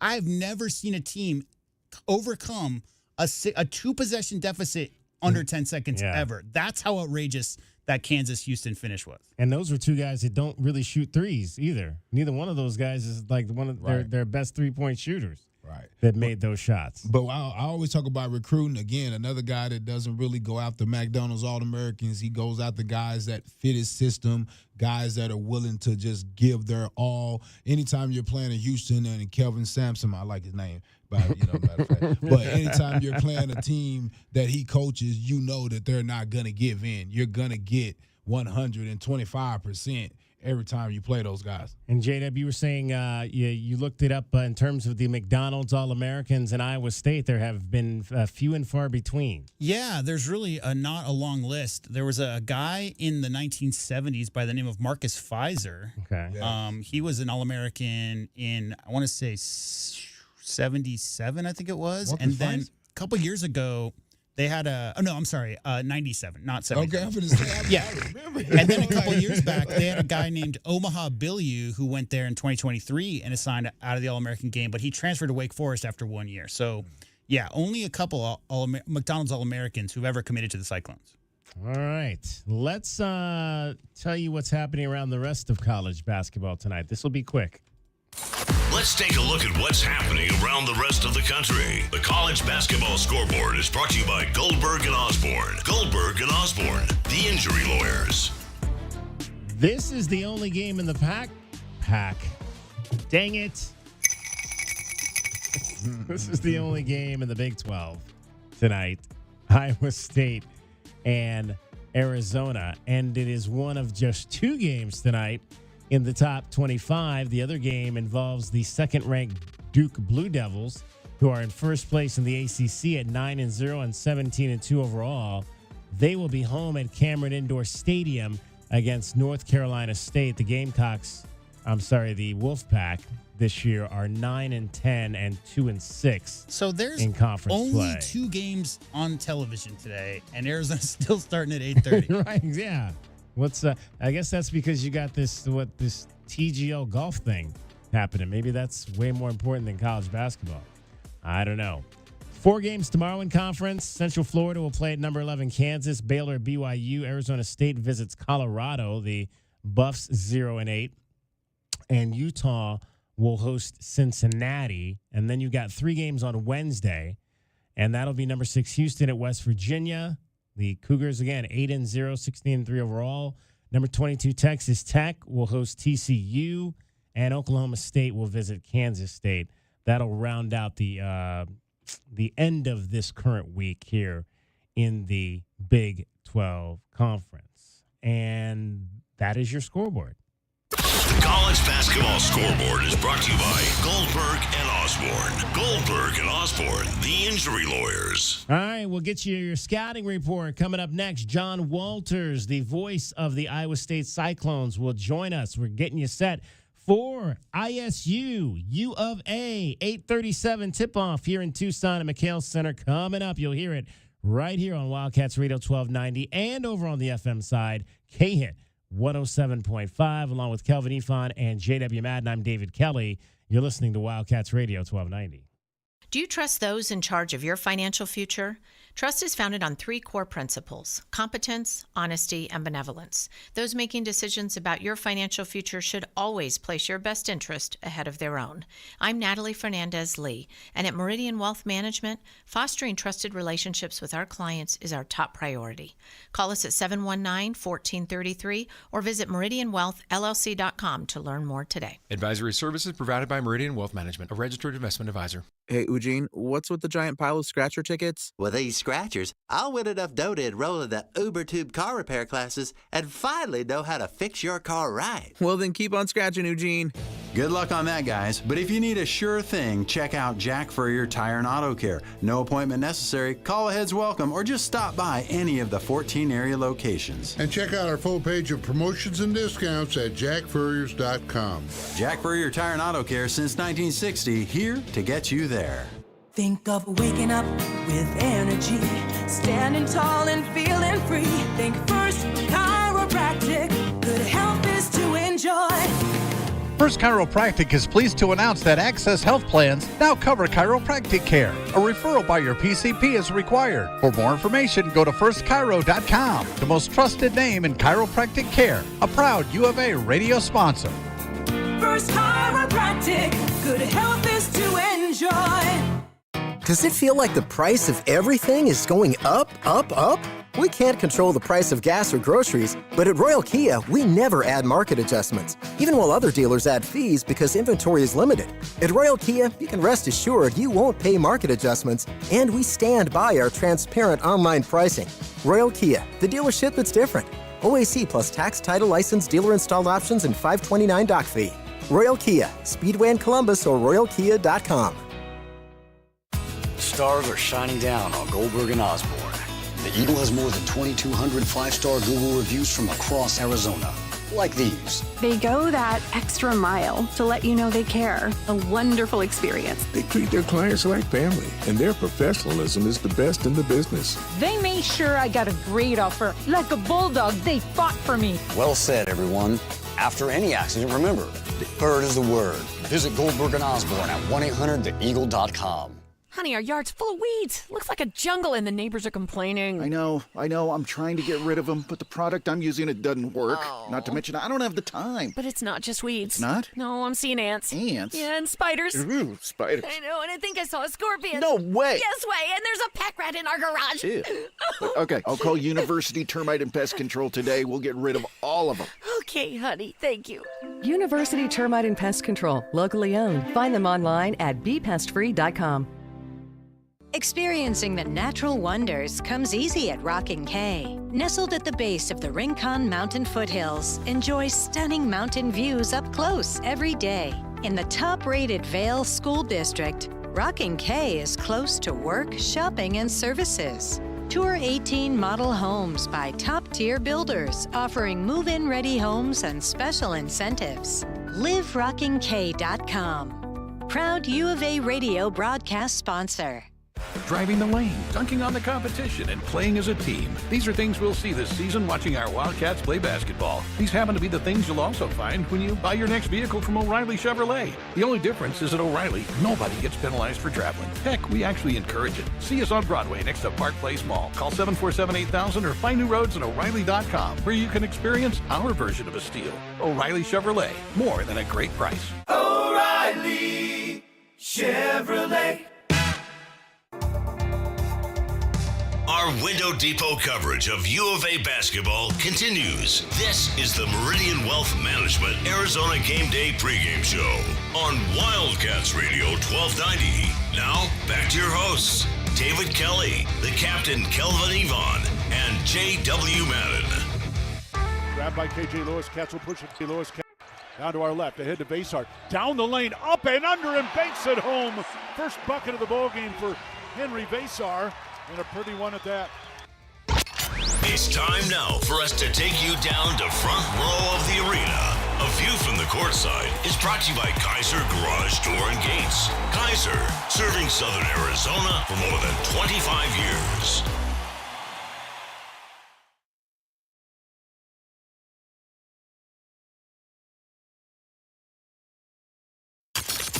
Time now for a look at today's Wildcat opponent. The Scouting Report is brought to you by Jack Furrier Tire and Auto. Jack Furrier, since 1960, we're here to get you there. All right, let's take a closer look at tonight's opponent, the number 3 team in the country, the Iowa State Cyclones, coming in here to take on the Wildcats. And we're pleased to be joined by the voice of the Cyclones, John Walters. And John, obviously there's a long history with Coach TJ Olsberger going back to the time he was an assistant with this program, under a number of different coaches in the past.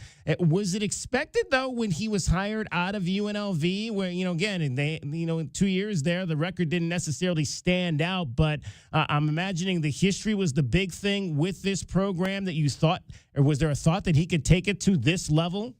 Yeah, I don't know about the thought of getting it to this level, but one thing that I do know is that TJ Otzelberger was very highly thought of by Jamie Pollard, the athletics director, and throughout the entire athletics department. He had worked under 3 different assistant coaches at Iowa State, which says something in its own right that, 3 different coaches wanted him on their staff. And so, he went out and spread his wings when he wasn't hired the first go round. He went for the head coaching position when Steve Prohm was hired.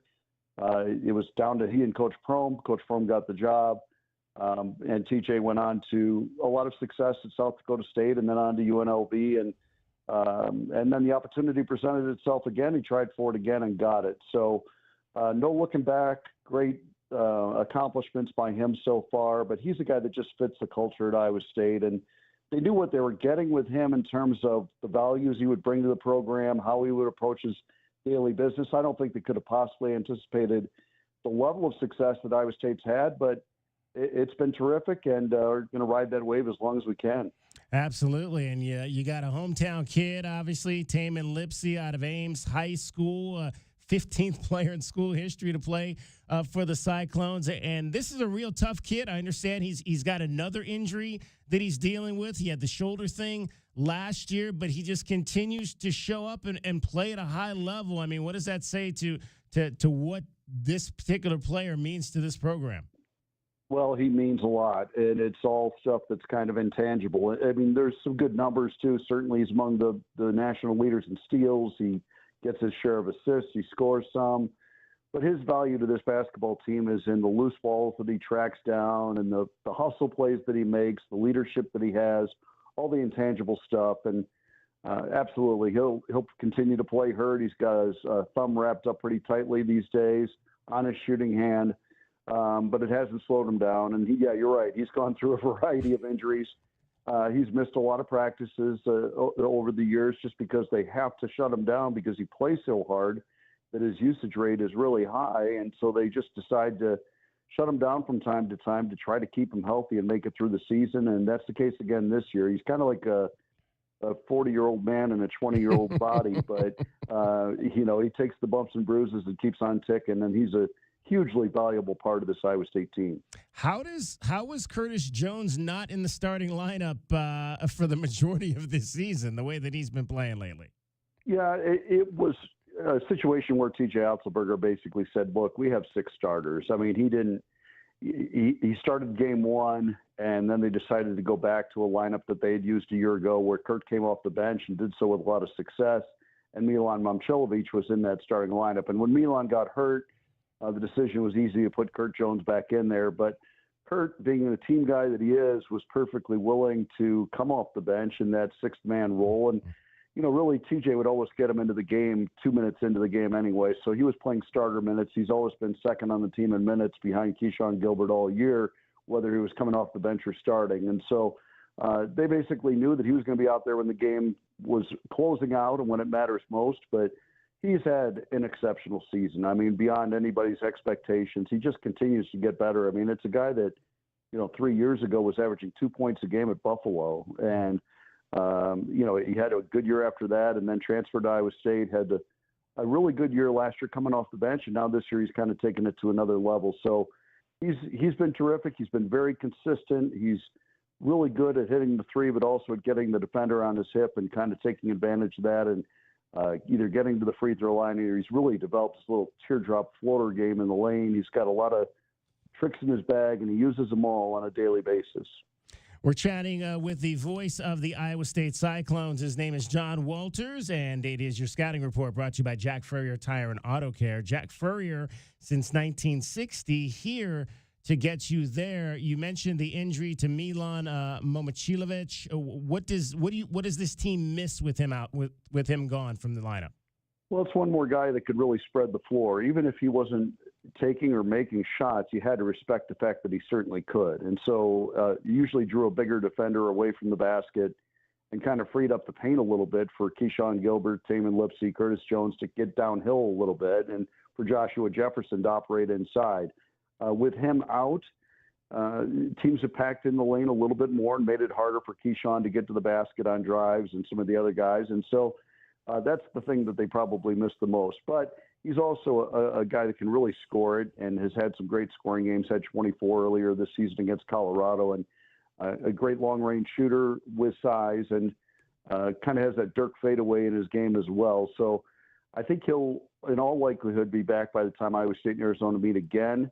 In Hilton Coliseum in March. He's expected to be back by then. But in the meantime, Iowa State trying to adapt without him. And a lot of teams go through injuries this time of year, and that's the one that Iowa State's dealing with the most right now. John, what stood out about that last 5 minutes of the game in Tempe on Saturday and the way that you guys totally took control of it to win that game? Yeah, mostly on the defensive end, just being able to shut down Arizona State and, holding the 3 points in the final 5 minutes. But I think the biggest thing, too, was some individuals really took over that basketball game. Curtis Jones, they've been riding him the whole game. He'd been great. But in that stretch, Joshua Jefferson made a bunch of great plays, steals, assists, rebounds, baskets. He just did a little bit of everything, and that's what he's done all season. He's a terrific player. And then Keyshawn Gilbert, who had been kind of struggling in that game, really hit a streak where he accounted for about 10 straight points for Iowa State, whether it was him getting the assist or him scoring.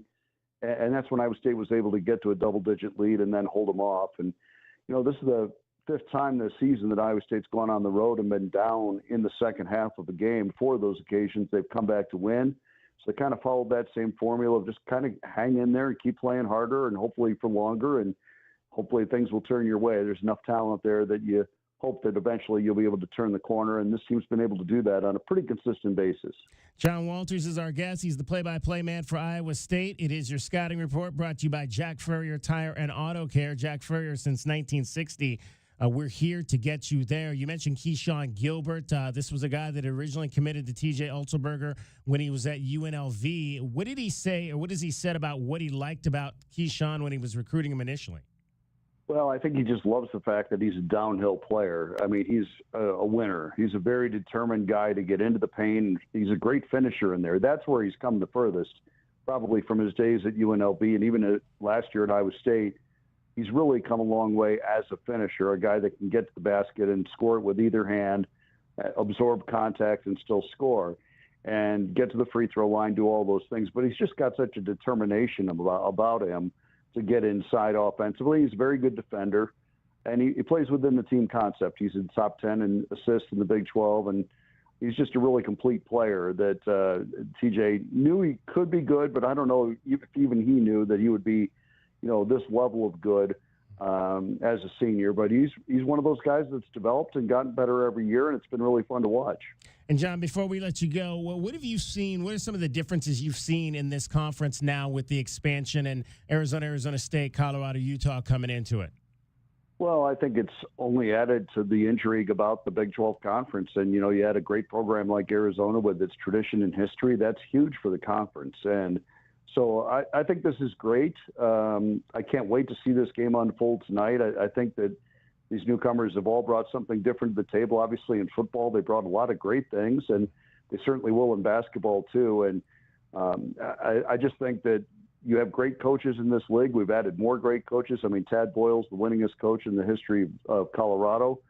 We know what Coach Lloyd has done at Arizona. It's great to add even more great coaches into this league and add even more intriguing teams into the league. And it was the best basketball league in the country for the last 5 or 6 years. I think it's probably dipped below the SEC this year, but I don't see that as a long-term thing. That's just the strength of the SEC this season. But the Big 12 certainly isn't far behind and doesn't take a backseat to anybody when it comes to teams that have a legitimate chance to probably, be in the national championship picture. John, I appreciate you taking a few minutes to join us. Have a great call tonight. All right, thanks so much for having me. John Walters, the voice of the Iowa Cyclones, with your scouting report.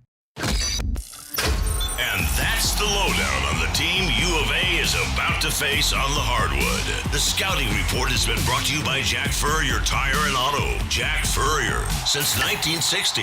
We're here to get you there. Our Window Depot coverage of Arizona basketball continues. This is Meridian Wealth Management Arizona Game Day. Hour 3 of the pregame show is brought to you by Broadway in Tucson, Cool Willie's Air and Plumbing, Drain Medics, First Choice Pools, Goldberg and Osborne, The Injury Lawyers, Kaiser Garage Door and Gates, O'Reilly Chevrolet, Showtime Sports Cards, Tucson Police Department, and by Meridian Wealth Management, wealth well managed, life well lived. Get your backyard summer ready with a custom pool from First Choice Pools. A backyard oasis built around you. First Choice is a full-service builder of beautiful in-ground pools and backyard designs for years of staycations. If you want to dive in this summer, now is the time to visit TUCSONPoolBuilder.com. First Choice Pools for installs, renovation, remodeling, and repair. Get started today at TUCSONPoolBuilders.com. Ask about our 60-day pool. To be summer ready, First Choice is the only choice. Right Way Heating, Cooling, and Plumbing is the ultimate team when it comes to your home's comfort. Thinking about replacing your heating and air system? It's free furnace season at Right Way. These are some of the slowest months of the year. We have equipment in stock and our crews are available. And we're including an 80% furnace absolutely free with the purchase of an air conditioning system. And if that's not enough, we're offering 60 months no interest financing, tax credits up to $2,600, energy efficiency rebates, and 10-year parts and labor warranty. Call or text 520-200-2422 today or visit rightwayac.com. Do you often worry you left your garage door open? With the LiftMaster Garage Door Opener powered by MyQ, you'll never worry again. again. You can control, secure, and monitor your garage from your smartphone anytime from anywhere through the MyQ app. As an authorized LiftMaster dealer, we have smart openers designed for your needs, including belt drive motors for ultra-quiet operation, integrated camera for live video streaming, and battery backup that lets you in when the power is out. The team at Kaiser Garage Doors and Gates are your locally owned LiftMaster professionals. Visit KaiserGarage.com to learn more. Quick, she's over here. I don't know. I just found her like this. Yeah, she's banged up, but she'll be fine. Oh, thank God. What can I do? Just need the keys. And, sir? Yeah? Your car's gonna be fine. Thank you. Mobile detailing from Recon Auto Detailing. Tired of wear and tear on your vehicle or just tired of cleaning it yourself? We'll come to you. Book with us online and see why we have over 1,100 5-star reviews. Recon Auto Detailing. ReconDetail.com. Experiencing the natural wonders comes easy at Rocking K. Nestled at the base of the Rincon Mountain foothills, enjoy stunning mountain views up close every day. 6 model homes are now open to tour at Del Webb at Rocking K. Here, life is about more than just beautiful homes. It's about the experiences waiting outside your front door at this new 55-plus active adult neighborhood. LiveRockingK.com. Designed by nature. Proud U of A radio broadcast sponsor. My heat and air were in a state of disrepair. Happy New Year and welcome to 2025. It's a new year, but we still have air conditioning and heating systems at last year's prices. We have high-efficient inverter systems for as low as $89 a month. For year-round comfort, call Picture Rocks Cooling, Heating, and Plumbing at 520-492-0748 or PictureRocksCooling.com. Picture Rocks Cooling, Heating, and Plumbing. Does it feel like the price of everything is going up, up, up? We can't control the price of gas or groceries, but at Royal Kia, we never add market adjustments, even while other dealers add fees because inventory is limited. At Royal Kia, you can rest assured you won't pay market adjustments, and we stand by our transparent online pricing. Royal Kia, the dealership that's different. OAC plus tax, title, license, dealer installed options, and $529 doc fee. Royal Kia, Speedway in Columbus or RoyalKia.com. The Window Depot has everything you need to create the kitchen or bathroom of your dreams. Browse the aisles of in-stock cabinets available in a variety of sizes and configurations and instantly elevate your space today. Visit a showroom and let our experts guide you. Whether you're choosing from ready-to-go designs or creating a custom masterpiece, we can help you select the perfect wood type, color, and style, and top it off with unique hardware to complete your look. Find a location near you at thewindowdepot.com. The Window Depot, more than a window store. Our Window Depot coverage of U of A basketball continues. This is the Meridian Wealth Management Arizona Gameday pregame show on Wildcats Radio 1290. Now, back to your hosts, David Kelly, the captain Kelvin Yvonne, and J.W. Madden. Shoveled off to Love. Fire it right corner. Del Orso a 3. Up and good. There's your first Lexus of Tucson charity 3 for number 3. Extra pass from Caleb Love. It was an open look for him. A better look for Del Orso. Getting you set for Arizona and Iowa State tonight at McHale Center. If you're on the way to the game, we want to hear from you. You can message us on our app. Download our app, Wildcats Radio 1290. Let us know what you're thinking about the game tonight. You can also hit us with a text at 520-848-1290. Paul in Phoenix checks in. He said that he says, first I want to apologize and say, yes, I did listen to another radio station here in Phoenix today, but I wanted to let you know that they are saying there's no chance for the Wildcats tonight against Iowa State. This apparently is what a radio station in Phoenix is saying. The Wildcats do not have a slimmer of a shot against Iowa State. In other news, a radio station in Manhattan, Kansas says that the Kansas Jayhawks will have no chance. Exactly. Prove them wrong, boys. Bear down, says our guy Paul in Phoenix. Now, he said an Arizona State station said that, right? Well, he said a station in Phoenix. Okay. I don't know that it was the station in Phoenix. That's what he said. In Arizona, and I'm going to just say, the university in Phoenix just played them to a tight game. Right. With, 5 minutes left, right? And they took off on them. Mm-hmm. The whatever station, you don't think we can do the same and probably take it down to the end, just like they said? it's going to be a 1 or 2 possession game at the end of the day. I think that prediction of the the score, the spread is legit. But to say they'll have a chance, that makes no sense. I don't think that's a disrespect to Arizona. I just think they're basically they're very complimentary of the Cyclones. I mean, that's a team that's played together very well recently. So the idea that that team overcomes any kind of adversity. But guys, there's not a team in Division I right now that can't beat any other team in Division I. In the three-point line era, one team goes cold, anything can happen. The whole no chance thing it's not a factor. That's just either a school up north fan just riling things up. But I don't take it as Arizona's not good enough, guys. I just think that Iowa State Cyclones team is firing all cylinders, defensively, offensively. It's a very tough team to face up against. Now, the Wildcats did have, we've talked at length about the Wildcats scoring droughts at times this year. UCLA, Texas Tech come to mind. They did have a small scoring drought. It was small. It only lasted about 3 minutes in the second half where they went without a bucket. But they were up 7 at the time that this drought occurred, and Colorado was able to tie the ball game. This was going back to what we were talking about Saturday night, when the game was tied 40-40, and they had the ball with a chance to go up and take the lead at that point, but couldn't convert. And then before you knew it, a couple of baskets for Arizona, and it's back to a 5-point advantage for the Wildcats. But Tommy Lloyd was asked about these consistent scoring droughts that Arizona has been having. I don't know specifically what you're talking about. I mean, I don't know how often we're doing that. I think there's times where offense looks really good. I think there's times it doesn't. And, I don't know. I would have to go back and see. Man, I don't have any, real data in front of me here to say what, to either to agree with you or contradict you. But I think, good offense is built on a lot of things. It's built on good defense. It's built on rebounding. That gets you in transition. They get you easy baskets. It's built on foul pressure. That gets you in the bonus. These are all the ways you can hedge your bet on half-court offense. You know what? Half-court offense is really hard. It's really hard, and it's no secret. If you look at efficiency in teams, true half-court offenses, it's always lower than transition. It's always lower than offensive rebounds.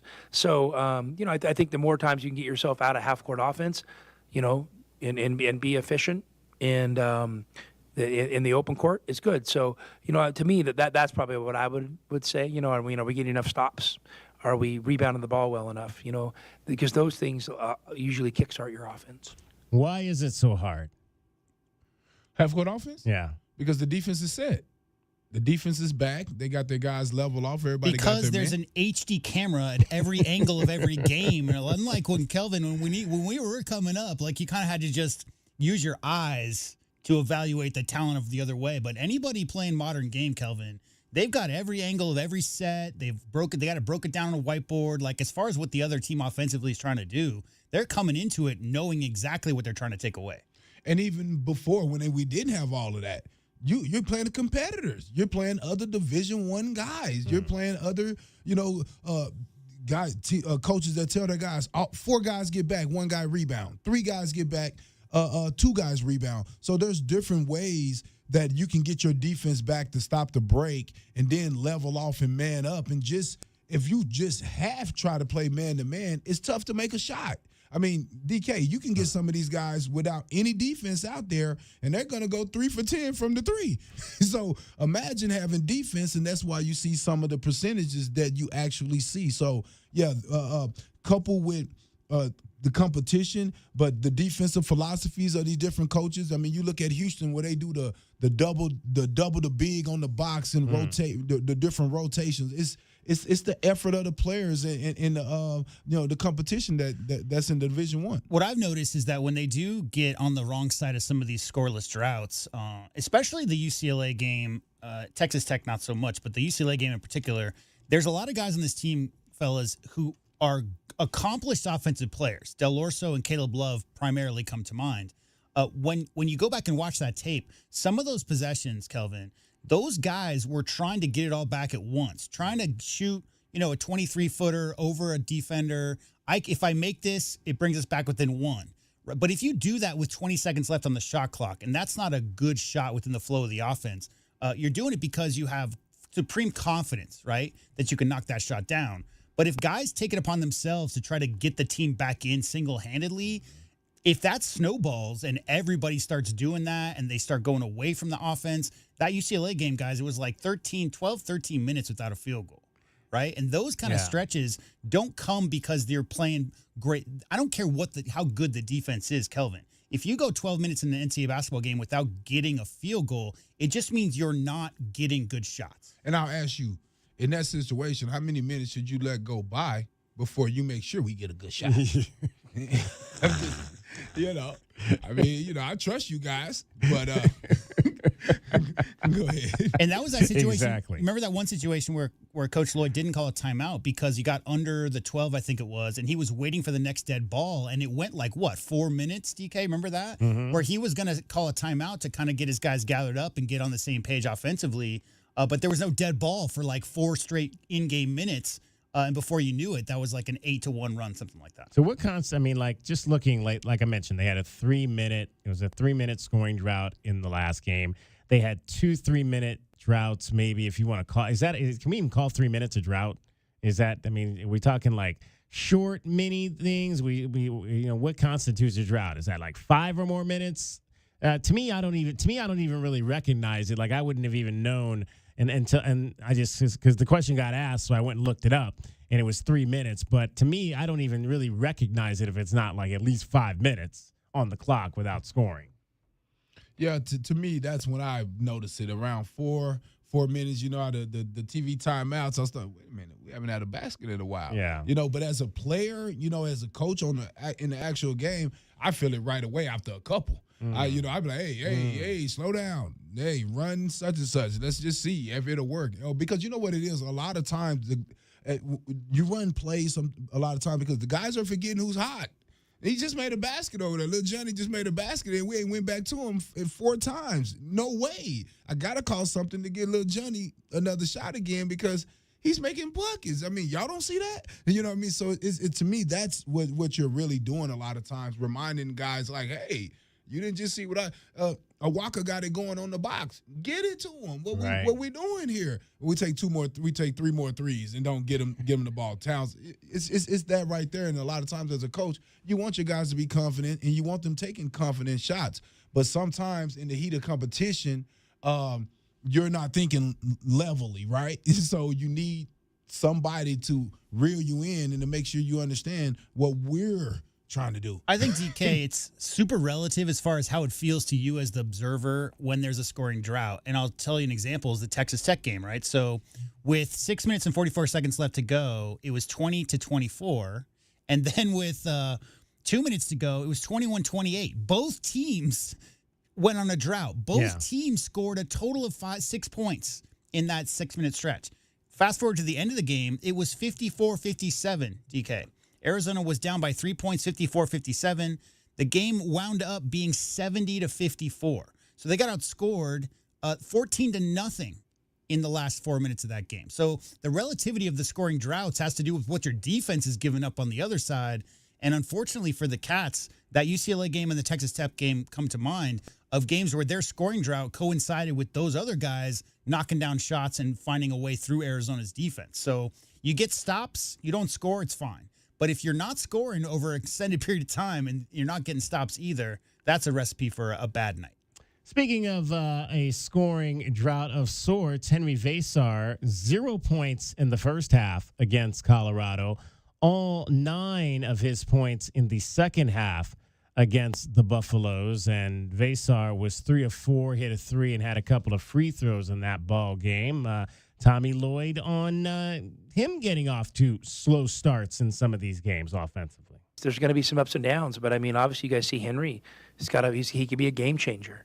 Whether it's foul trouble or just kind of easing himself into the game. I think he's got to figure that out a little bit in the first half. It's not like he's playing so many minutes he needs to pace himself. So I would like to see a little quicker start from him. But that's part of hey. It's like going to dirt bakes. It's part of growing up. It takes time. It takes time. Who is today's pest of the game? 1 second. Got it at the buzzer. The Best of the Game is brought to you by University Termite and Pest Control. Check them out at bepestfree.com. I didn't really understand what he was talking about there in terms of that analogy with dirt bags and that, but I think he had been there the night before for an outing. And we'll get into that a little bit later as well. But yeah, all right, there you go. Best of the game. Who's going to be that? No, hey, I mean, it's like going to dirt bags. It's part of growing up. Exactly. Who's going to be that cyclone that gets underneath the Wildcats' skin tonight? Boy, we got a lot of choices here. A lot of choices. Kelvin, I'll let you go first on this one. You know what? I don't know if I can call him a pest. I think I'm going to call him a monster. Ooh. And that's Joshua Jefferson. Yeah. I mean, 6'11", 274, Oakland, a West Coast kid. I don't know how we let him get away. I don't know how we let some of these guys get away. But at the same time, physical, big guy, man. I mean, a rebounder on a team that's not necessarily very big, that plays 3 perimeter guards. He seemed to be a beast on the boards and can score in the low post and get to the free throw line. All right, Joshua Jefferson is one pest candidate. J-Dub, who do you have tonight? Man, I mean, again, I think there's so many. I don't want to take your guy, so I won't go with the hometown kid. I think Curtis. How'd you know that was going to be my guy? Because that would have been my guy. I'll tell you what. That's their glue guy. But any of the guards, I mean, I'm tempted to just say all their guards, guys. Look, let me give you some numbers here really quick. Steals per game, 2.3, 1.9, 1.5, 1.4, 1.1. That's 5 dudes on that team averaging more than a steal per game, Kelvin. Whoa. So they're going to take the cookies. Like, that's what they're all trying to do. But I'll go with Keyshawn Gilbert. Okay. I mean, that's a guy who can fill it up and also – get you 5 assists, but he's also a very, very strong defender. So don't let him get going. All right. Well, I'm going to go with the local kid, Tamin Lipsey. 96 steals last season, second most in program history. He had 73 as a freshman, 5th most in program history. They in the media guide, his page is listed as Grand Theft Auto 3. So that tells you all you need to know. Right there, even with a bad hand. Hopefully, maybe that slows him down. Maybe he won't try to grab as much if he's trying to protect that hand tonight. Positive assist turnover ratio is one that we always point to as being a good point guard skill. Guys, Mr. Lipsey has a positive steal to turnover ratio. Kelvin, he averages almost a 2-to-1 steals to turnovers per game in 29 minutes. One thing I will give us a little credit. We played that kid Dean. He was from Oklahoma State. Dean from Oklahoma State, and we neutralized him right away by going at him. Yeah, get him in foul trouble, get that guy out of here. And I think this is another guy we may need to be cautious at going at, but I think if you be aggressive and go at him, you see exactly how that panned out when we played against was it Oklahoma State, right? Yep, absolutely. All right, speaking of Tamin Lipsey, let's hear Curtis Jones and Keyshawn Gilbert give you a scout on him. For Tamin, I say he's going to get downhill as well and make plays, for his teammates, offensive rebound. Scout point, Tamin, lockup guy, do everything, loose ball demon. It's not a 50-50 ball with Tamin. You get all of them. And Tamin's just a winner. He don't lose at nothing he do. I ain't seen him lose since I met him. Wow. Loose ball, no such thing as a 50-50 ball. He's getting all 100% of the loose balls. So you can't allow him to do that today. TJ Olsberger on Tamin Lipsey, who just absolutely is a hustle freak for this team. I think you look at, teams and you say, okay, when this team is to play well, what are the things that consistently happen? And I think Tamin is able to make Tamin plays that nobody else can make. Chase down a loose ball, get that offensive rebound. And so I think in the realm of, as he's, dealing with whatever he's dealing with, making that play galvanizes our team, energizes our team. Everybody in our team knows in our wins, our big wins, our best performances, Tamin makes that play consistently. So the first time he makes it, I think it takes our team confidence to a whole nother level. I think it's everybody out there saying, man, if Taman can make that play right now and do what he's doing, what can I do, or what can we do, or how can we do this together? Amazing stuff. That's today's Best of the Game. The Best of the Game is brought to you by University Termite and Pest Control. Check them out at BePestFree.com.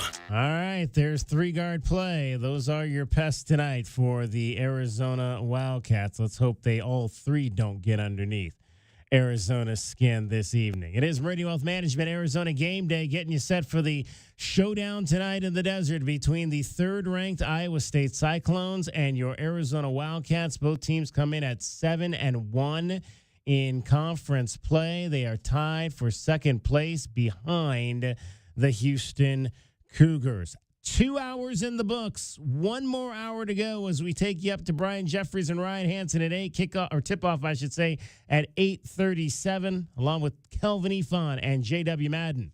I'm David Kelly. You're listening to Wildcats Radio 1290.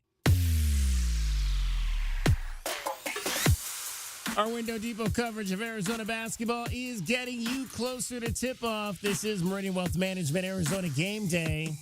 Hour 2 of our pregame show is brought to you by Dave & Buster's Tucson, Dorado Rock, Goodfellas AC, Humane Society of Southern Arizona, Lexus of Tucson, Recon Auto Detail, Right Way Heating, Cooling, and Plumbing, Rocking K, a master planned community designed by nature, University Termite and Pest Control, and by Meridian Wealth Management, wealth well managed, life well lived.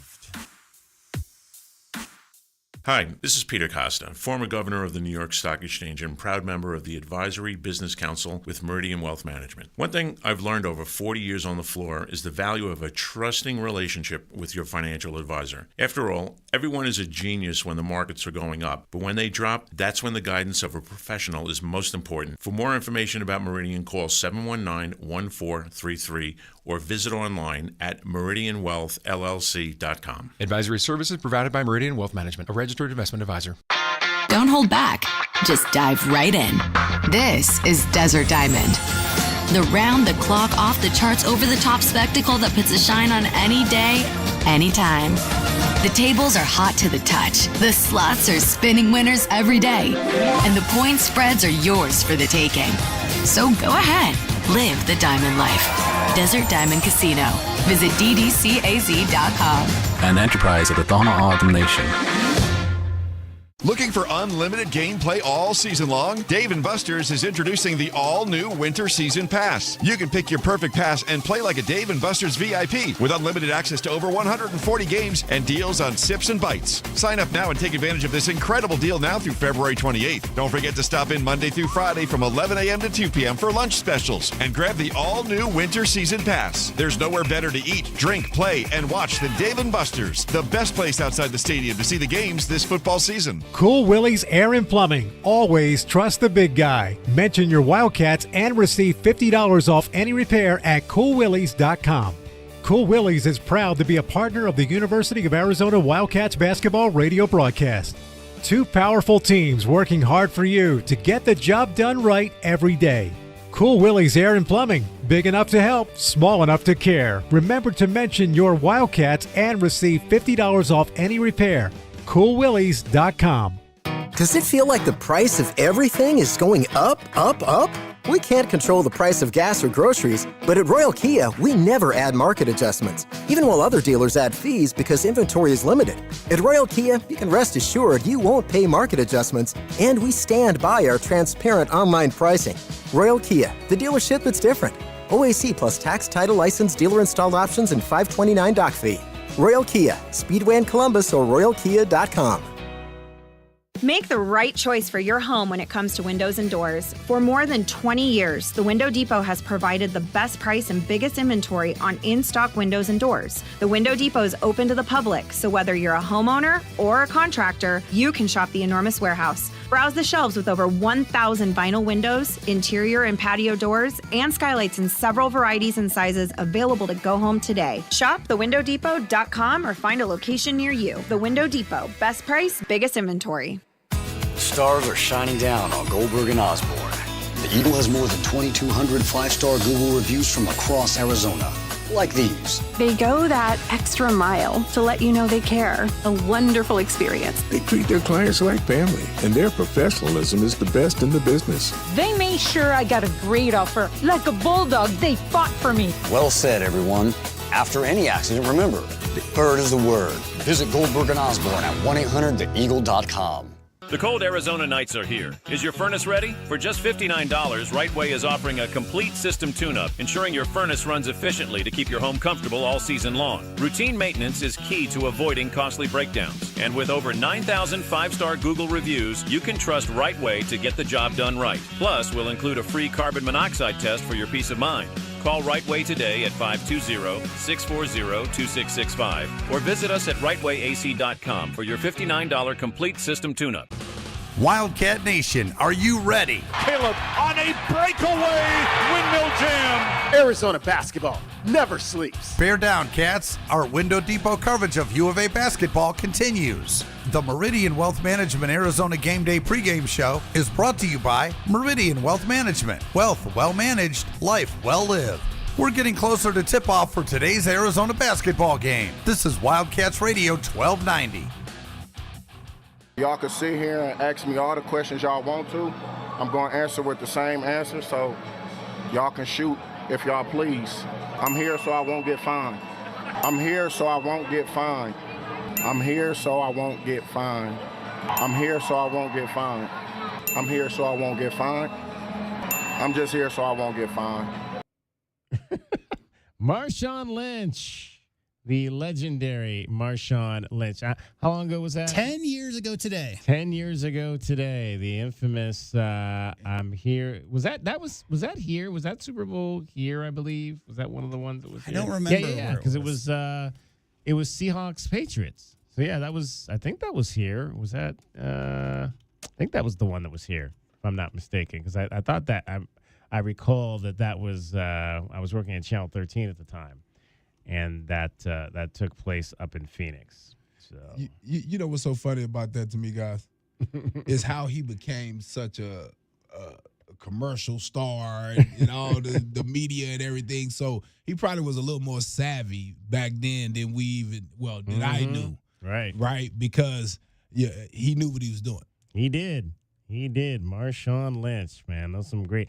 Again, how Pete Carroll did not hand him the ball at the 2-yard line, I will never understand. Is there any worse collection of dumb questions in any sporting event than they are during that week because of the number of media credentials that given out? Right? Oh yeah. Yeah, when you got again, it's there's no question about that. No question about that. So I've done that once, and that was like I didn't need to do that again in a Super Bowl media day. Yeah, it's a zoo. It is a zoo for sure. All right, 520-848-1290. You can also, if you want to comment, give us a comment on what you think is going to happen tonight at McHale Center. Don't forget, it is a whiteout. It is a whiteout tonight. So if you're not wearing your white, turn around, go back to the house, get your white sweatshirt or your white T-shirt, and make sure that you got that on in the house tonight. It's funny when you get to McHale Cyclones. and you look around, it's like a red out, white out or whatever, and there's always like a handful of maybe 50 people or 100 people who maybe just didn't get the memo. I'm usually one of those people. I don't usually follow the tribes. You're not there as a fan though. Right? No, that's true. But even when I am, I'm like, I'm gonna wear what I want to wear. All right, let's tell you what we've got coming up in the final hour. Let's take a look at the Right Way Rundown and see what's coming up on our pregame show. Brought to you by Right Way Heating, Cooling, and Plumbing. Do things the right way. All right, we're going to take a look out at the big board at the Desert Diamond Casino Sportsbook. Arizona is still a 1.5-point favorite. Well, the line may have changed, but that's what we're going to play for the purpose of what we do here because, these lines move a lot. 151.5 is the over-under tonight on this game. Ryan Hansen is going to join us. He's got your view from courtside. That is brought to you by Kaiser Garage Door and Gates. Excuse me. Keys to the game, starting lineups. All of that is still straight ahead. We will also hear from Tommy Lloyd. A little bit more coming up. We'll get our final scout from the Cyclones, Keyshawn Gilbert. Who picked Keyshawn Gilbert as their pass? Was that you, Calvin? No, that Joshua was Jay. Jefferson. Okay, Joshua Jefferson. So that was J-Dub. You picked Keyshawn, correct? I did, yeah. So we'll hear the scout on him, plus a little bit more from TJ Olsberger as well coming up for you straight ahead. Now, I don't know if the Wildcats are going to see much zone defense or tonight like they did on Saturday against Colorado. But if they do, I'm sure they'll be more prepared for it after what they faced on Saturday. Tommy Lloyd talked about his team maybe being a little bit tentative as they were trying to figure it out early in the ball game on Saturday. You want to attack the paint, but how? Do you attack it with a high post? Do you attack it with post-ups? And, I thought Trey got a couple baskets early against the zone, kind of getting it in there and, popped it into the high post, and they kind of played off him a little bit. And I think they were matching up man a lot of the times after the ball went into the high post. And then he was able to kind of, get down there with a little push floater or a little, shoulder to the chest, kind of a little bump floater. That was good. And then I just didn't feel like we had great rhythm for a while. And then kind of in the second half, we just kind of, I just like, going through the Rolodex, hey, you try Trey, you try Carter, you try Henry up there. And then, I knew Tobe would be good down low. And then we went to a 4-guard lineup. Even with Carter, we told him, hey, just space it. Let's play 4 out and connect some passes and see if we could find some gaps and some driving lanes there. So I felt like that was the adjustment that had the most impact. But, usually in your zone offense, you don't go to 4 out right away. You go to, these other things. So we were able to kind of cycle ourselves through some things. And then our guys did a great job once we went 4 out, and the game looked a lot easier. The Rolodex of offense. I like the way he kind of put that. Kelvin, how often do you have to go through just a bunch of different things before you find the set that works for you? Well, you're lucky you have different guys as far as players to be able to mix in there so you can play those different sets or whatnot. But, hey, man, you go through whatever you need to be able to figure out how to get to a bucket, man. I mean, you're doing all that practicing and you're running all that stuff. You might as well run it, So in the game time. So you're just trying to figure out how to get a bucket, man, how to get some momentum for your team, anything. Because when they see that ball go to that basket, it's just another energy that you have on that defensive side of the court. I can definitely see the impact of having one defensive style. And it's simply put, that's what you teach 100% of the time to your players. So they're not confused about what it is they're trying to do out there. So there's been some really hard-headed coaches, no names needed, who only ran one defense, right? And this is what we do. But guys, I mean, Kelvin, your coach in college was famous for mixing it up here and there to keep the offenses off balance. So even if it's just a possession or two here or there, if it's sideline out of bounds, you wrinkle in a little bit of 1-3-1 trap or whatever, teams are going to do that. In fact, these days, DK, there's some teams that morph from a zone into man-to-man halfway through a defensive possession. So the players out there always have to be paying attention, be looking to the sidelines. Hey, the sideline. How many people are on the sidelines for this team, Kelvin? Like 25? Those guys have eyes, too. They know what's happening on the court. So recognizing that they're going up against that 2-3 and understanding those zone principles that you've been working on, in today's day and age, you have to constantly be shifting back and forth. If your mentality going into a game is, this team only plays man, we're just going to run our man offense for 40 minutes, Kelvin, that's not always the case, because look what just happened against Colorado. Exactly. And I'll say this also. You have to remember, good man-to-man teams, it almost look like zone because everybody is rotating and moving synchronized. So I always tell guys that a lot of time, you can almost teach zone and show your guys the spots where they're supposed to be, and that's what it is when you're running a great man-to-man defense. Guys are connected, they're in the gaps, they're making sure they close out, and they're helping where they should help. I always think of amoeba, right? That was maybe the best man zone mix I ever saw. Because, Well, you had the guys, though. Of course. You Yeah, have yeah, to have you the had guys, the- and you have to have the guys who are connected and in each other's heads. Because there is even time sometimes to communicate a switch or to communicate coming over to help off ball and that kind of stuff. You got to have your eyes on man ball and be able to make quick decisions. Yeah, I was gonna say because that UNLV team, they did not have to play a zone because Greg Anthony, Ogman, those two are the best defenders that ended up being in the NBA, and we all know Larry Johnson, and I can just keep going on. Ackles, I mean, trust me, I grew up watching the UNLV running Rebels, man. The fun that was watching those guys. When you talk about moving the ball around and what they were able to do finally to kind of find some success, Tommy mentioned they went 4 out. What's important about when you go 4 out and what that allows you to do against the zone? Well, what it allows you to do against the zone is it really spreads it out because now it takes away the helping lanes. It gives you more driving lanes because guys you have 4 guards on the perimeter. 4 out with shooters who are in those roles, right? Exactly. With the Carter Bryant probably being that 4th guy when you're adding in with the Jaden Bradleys and the other guards. But what happens, DK, is now you're spreading those forwards out beyond the 3-point line, and now it's more like a man-to-man because guys can't help as much as they could if you had another big in there, jamming up the lane. All right, it is the Wildcats and the Cyclones coming up for you at 8:37. 8:37 will be the tip-off tonight at McHale Center. Sold-out house, whiteout expected, and Arizona looking to try to continue their winning ways and take sole possession of second place with a victory here tonight. Let's take a look at the big board at the Desert Diamond Casino and find out who's going to try to cash some tickets tonight. Tucson, what are some of today's best bets? Will the Cats beat the spread? It's time to look at some of today's best bets. Brought to you by Desert Diamond Sportsbook, Arizona's best bet. All right. Best bets time here.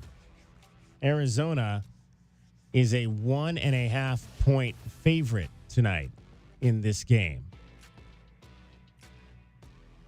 I'm winning, but I'm not winning by a lot anymore because I've been terrible the last 3 games. I was up +8, now I'm down to +2, which means I've lost this on both sides the last 3 games. Whew, this is a tough one. I don't like it. I'm going to go Iowa State -1.5. What's the final score? The final score? Final margin. I think they win by 5 to 8. 5 to 8 points. Iowa State does. K-Rock? Man, I keep thinking about that Arizona State game and thinking that, man, if we just put it together and everybody played great. But I just can't get past the guard play that they have. And I just think, I'm thinking like 3 points, like 3-4 point victory for Iowa State. I'll go Cats, only because they had a couple of bad showings at home. There's another chance for this team that's come together quite nicely in the last 10 games to show the home crowd that a little extra juice in the building. So I think they'll play, on a neutral court, I may say Iowa State right now in the season, but I think at home I'll give Arizona a 2-3 point lead. So they definitely cover the 1 point. These are the 2 best scoring teams in the conference. 151 is the over-under. Do they score and take the over tonight? Kelvin, I'll let you go first on that one. Yeah, I think so, man. I think even though there's going to be somewhat of a defensive battle, I just think the guys are going to really get after it on the offensive end of the court. So, yeah, I'm going to go with that.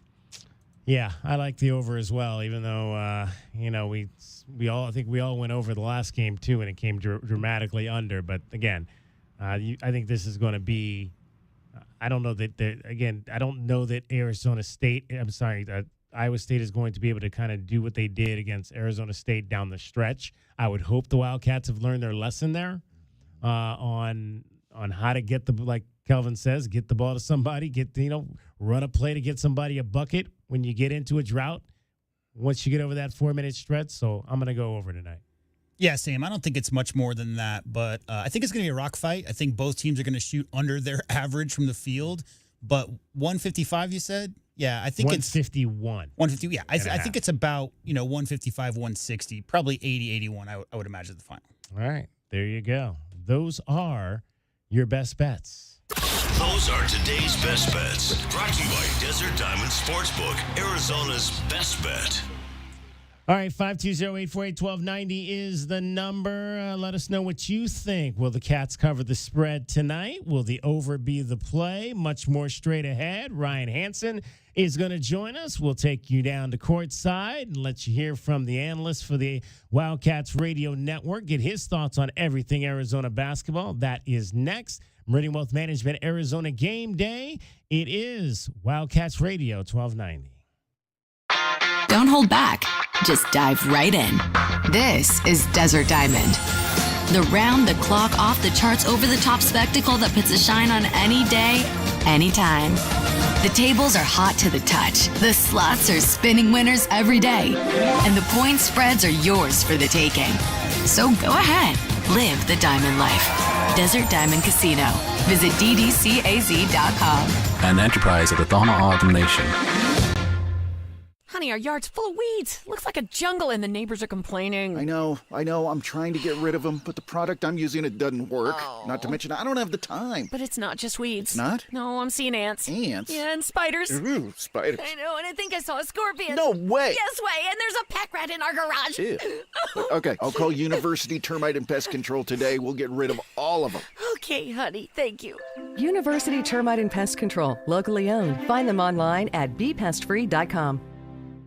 The Window Depot is more than a window store. The Window Depot is a one-stop warehouse with everything you need for your complete home remodel.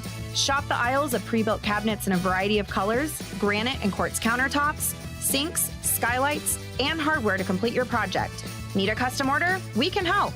Our designers offer free design services and can special order everything you need for your kitchen or bathroom remodel today. Shop thewindowdepot.com or find a location near you.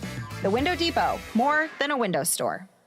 Does it feel like the price of everything is going up, up, up? We can't control the price of gas or groceries, but at Royal Kia, we never add market adjustments, even while other dealers add fees because inventory is limited. At Royal Kia, you can rest assured you won't pay market adjustments, and we stand by our transparent online pricing. Royal Kia, the dealership that's different. OAC plus tax, title, license, dealer installed options, and $529 doc fee. Royal Kia, Speedway in Columbus or royalkia.com. Stars are shining down on Goldberg and Osborne. The Eagle has more than 2,200 five-star Google reviews from across Arizona, like these. They go that extra mile to let you know they care. A wonderful experience. They treat their clients like family, and their professionalism is the best in the business. They made sure I got a great offer. Like a bulldog, they fought for me. Well said, everyone. After any accident, remember, the bird is the word. Visit Goldberg and Osborne at 1-800-THEEAGLE.com. JT Auto, where customers are family. Trust your vehicle to JT Auto professional and reliable automotive repair and maintenance services. JT Auto is conveniently located off Fort Lowell and Country Club. Open Monday through Friday. JT Auto is a full-service auto shop with satisfaction guaranteed, offering you the best in tires and wheels, auto repair, oil changes, computer diagnostics, suspension and brake service, and heating and AC. Bring your car to JT Auto, where customers are family. 623-7066. That's 623-7066. Day in and day out, we're inundated with commercials asking to review your portfolio or telling you to get a second opinion. This is Natalie Fernandez with Meridian Wealth Management, and I want to share the advice I give people every day. Talk to 3 different advisors at 3 different firms. It's important to understand their differences and find someone you can trust. I want Meridian to be one of your 3, and then you will decide who is best for you. To learn more, call us at 719-1433 today. Advisory services provided by Meridian Wealth Management, a registered registered investment advisor. Experiencing the natural wonders comes easy at Rocking K. Nestled at the base of the Rincon Mountain foothills, enjoy stunning mountain views up close every day. Visit Lennar's 2 communities in Rocking K, with home savings up to $25,000 and limited time interest rate and closing cost incentives on select move-in ready homes. LiveRockingK.com. Designed by nature. Proud U of A radio broadcast sponsor. Our Window Depot coverage of U of A basketball continues. This is the Meridian Wealth Management Arizona Game Day pregame show on Wildcats Radio 1290. Now, back to your hosts, David Kelly, the captain Kelvin Yvonne, and J.W. Madden. It's time now for us to take you down to front row of the arena. A view from the courtside is brought to you by Kaiser Garage Door and Gates. Kaiser, serving Southern Arizona for more than 25 years. And our view from courtside today comes from the man that'll be in the analyst seat on radio for Arizona Sports Enterprises. You know him well. His name is Ryan Hansen. And Ryan, the first big game of the Big 12 era. I mean, it's got an interesting feel to it. It's a team we really don't know much about, but anytime you got the number 3 team in the country, it doesn't matter whether it's Pac-12, Big 12, or a non-conference game, you got to get excited about the opportunity to beat one of the best. Yeah, you and I have been watching Big Monday on the big channel and the big network for many years, almost, a little jealous that we have not been a part of it. Well, here we go. Be careful what you wish for. Big Monday will be all of that and more. Clearly, all of the metrics, everything you see as you watch Iowa State, this will by far be Arizona's stiffest challenge to date. And guess what? It's exactly what they need. They need to test themselves a little bit to find out where they rank amongst the best teams in the country. And clearly, Iowa State is one of those teams. Man, you took me back to like my college days. A Big Monday. I hadn't even really thought about it in that realm, and that puts even a bigger emphasis on what we've got tonight here at McHale Center. Let's talk a little bit about this Iowa State team first coming in here. They've got really 3 talented guards in their point man, Taman Lipsey, and then Curtis Jones, who absolutely has gone off. I mean, he's been, he's come into this starting lineup and been a force, 33 points against ASU, and then Keyshawn Gilbert. What do you see in these 3 guys that's going to present problems tonight? Well, the captain, Kelvin Yvonne, will appreciate this phrase. Iowa State has dudes. They just got dudes. I mean, Taman Lipsey, Keyshawn Gilbert, and Curtis Jones, quite possibly the most formidable backcourt in all of college basketball when you look at playing both ends. These guys are elite defenders, but they're also guys that in their own right can score and distribute and create for others. What's scary for me is when you look at typical really good teams, there's someone on the perimeter that you might say, okay, you can shade off of him. You can give him space. You don't have to worry as much about him. Well, with those 3, you worry about all of the things that I mentioned before in each one of them. But the guy that scares you maybe the most is the guy who's playing the best basketball of any perimeter player on the court right now, and that's Curtis Jones.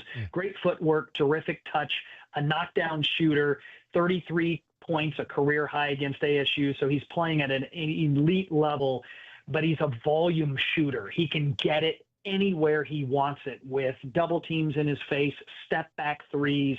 He's a dangerous player and could quite possibly be the best player on the floor. And whenever you have the best player on the floor in a close game, you tip your hat, and that tips the scales in many cases. Arizona's going to have its handful with all of those guys, but Curtis Jones definitely scares me the most. Chatting with Ryan Hansen, analyst for the Arizona Wildcats Radio Network. So who guards him then?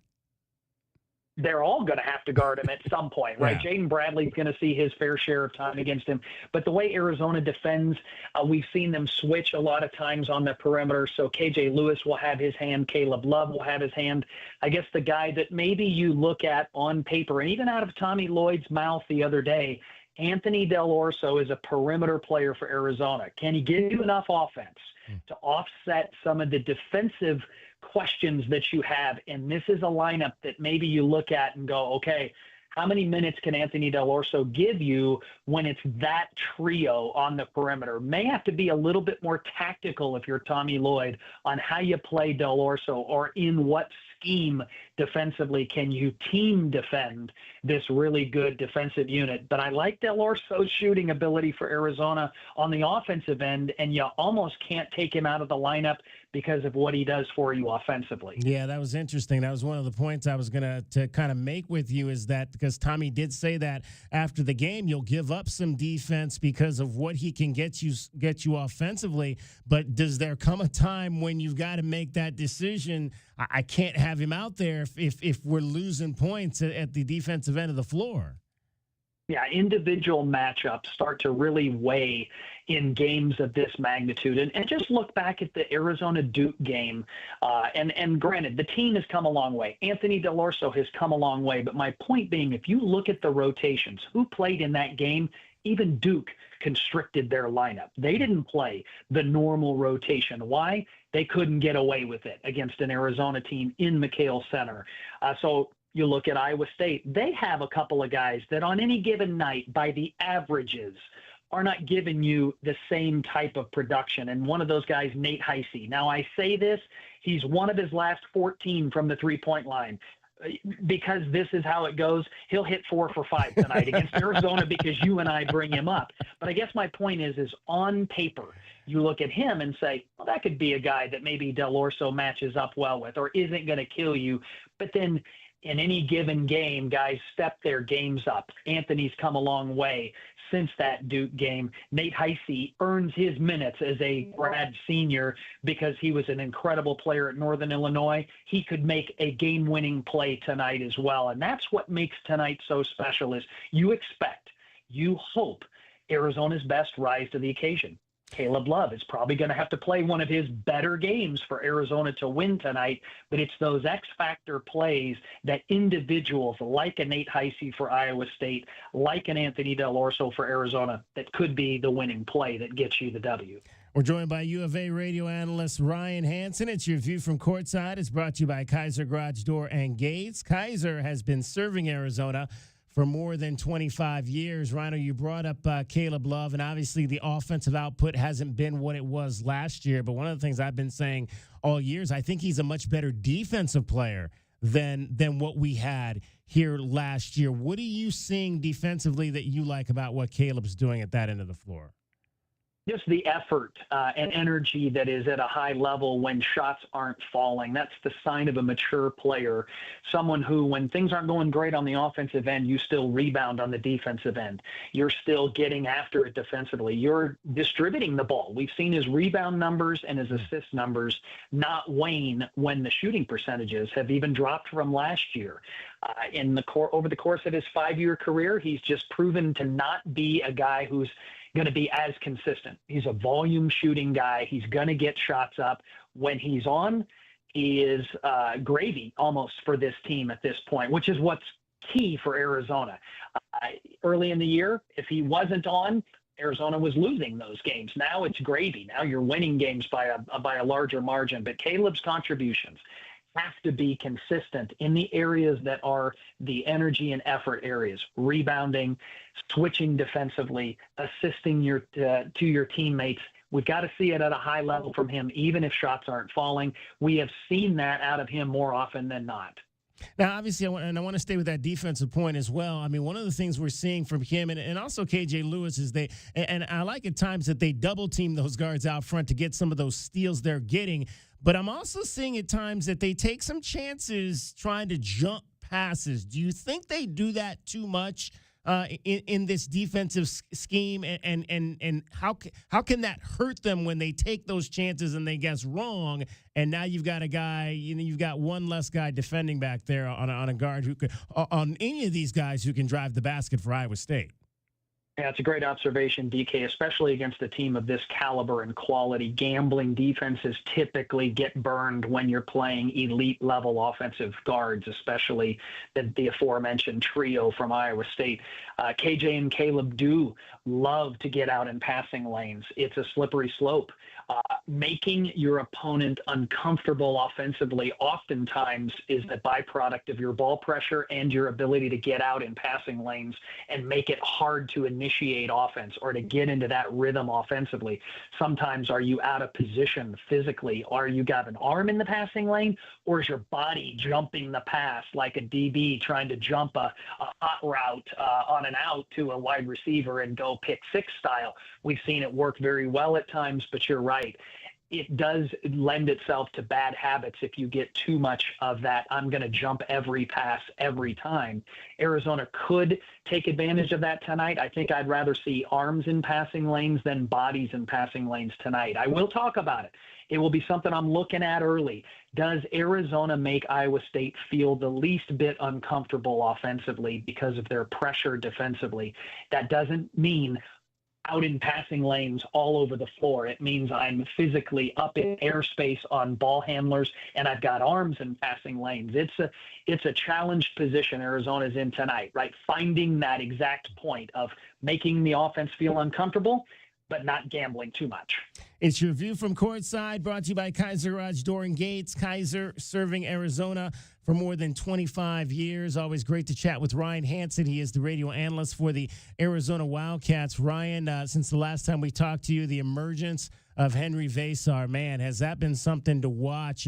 Especially, when you talk about what you're going to need tonight, and the way that he defends at that end of the floor. I mean, it's just, I'm amazed how he can be at the top of he can be out on the perimeter. Then he can be quickly over double teaming in the corner. Then he comes back and he's got to go man to man in the lane. I mean, he's a very much better defensive player than I thought he was.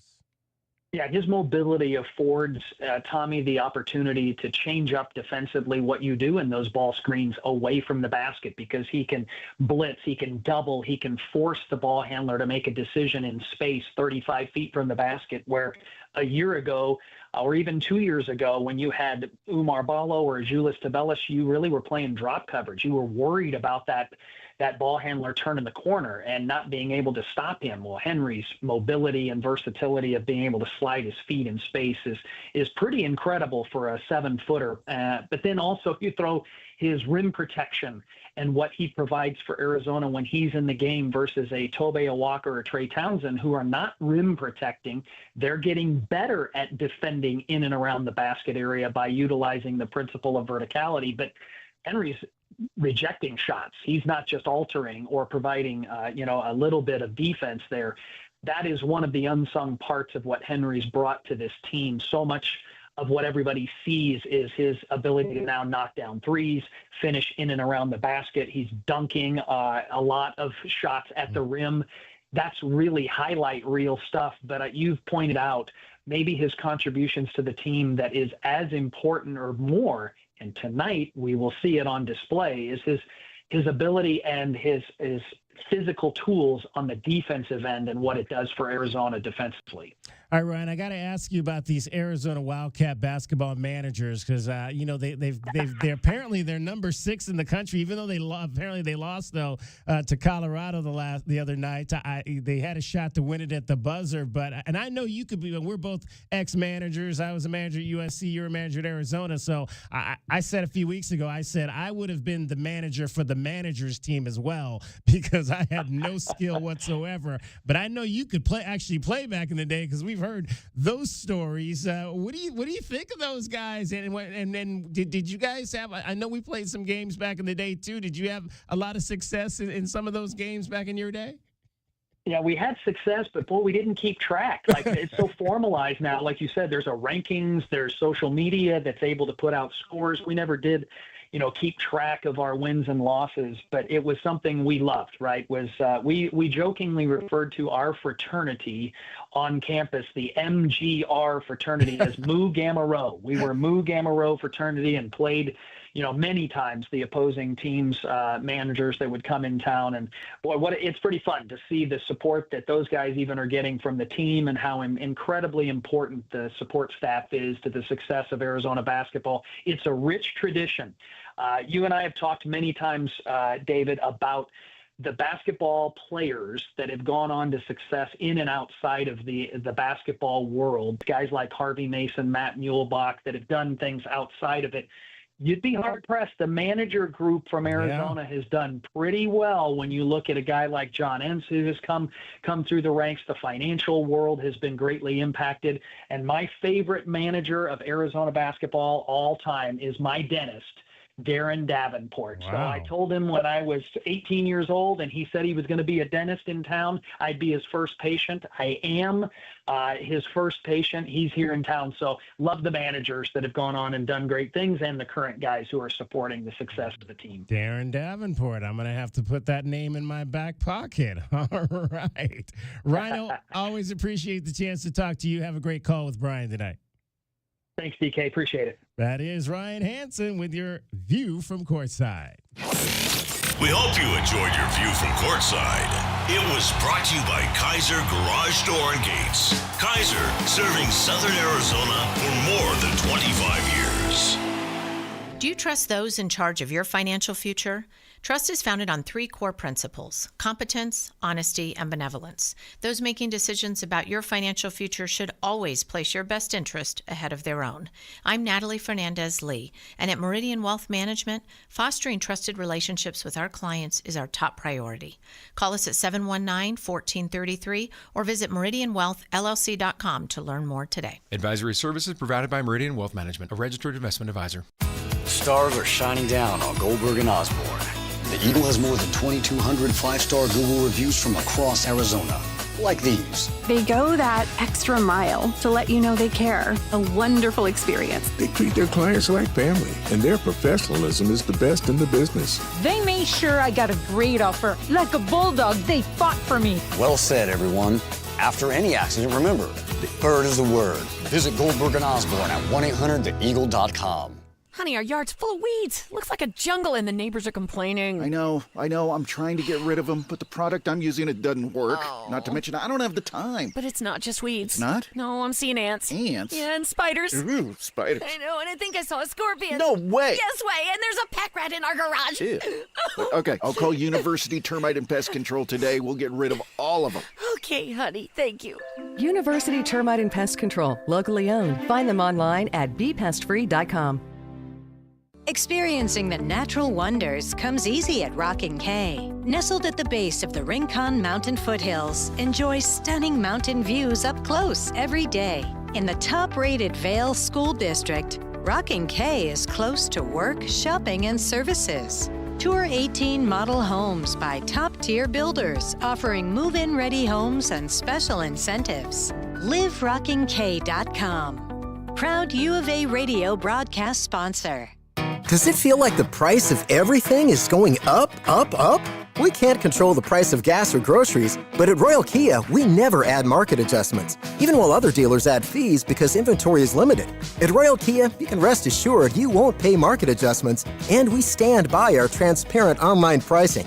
Royal Kia, the dealership that's different. OAC plus tax, title, license, dealer installed options, and $529 doc fee. Royal Kia, Speedway in Columbus or RoyalKia.com. Hey homeowners, are you ready to chill out and go green? Goodfellas Air Conditioning can help. Introducing our latest lineup of energy-efficient systems featuring the new R32 refrigerant. It's cooler, greener, and better for the planet. You'll enjoy lower energy bills and a smaller carbon footprint. Not a fan of change? Goodfellas has a surplus of reliable R410 systems available. Unsure about what system you have or have questions? Give us a call for a free inspection.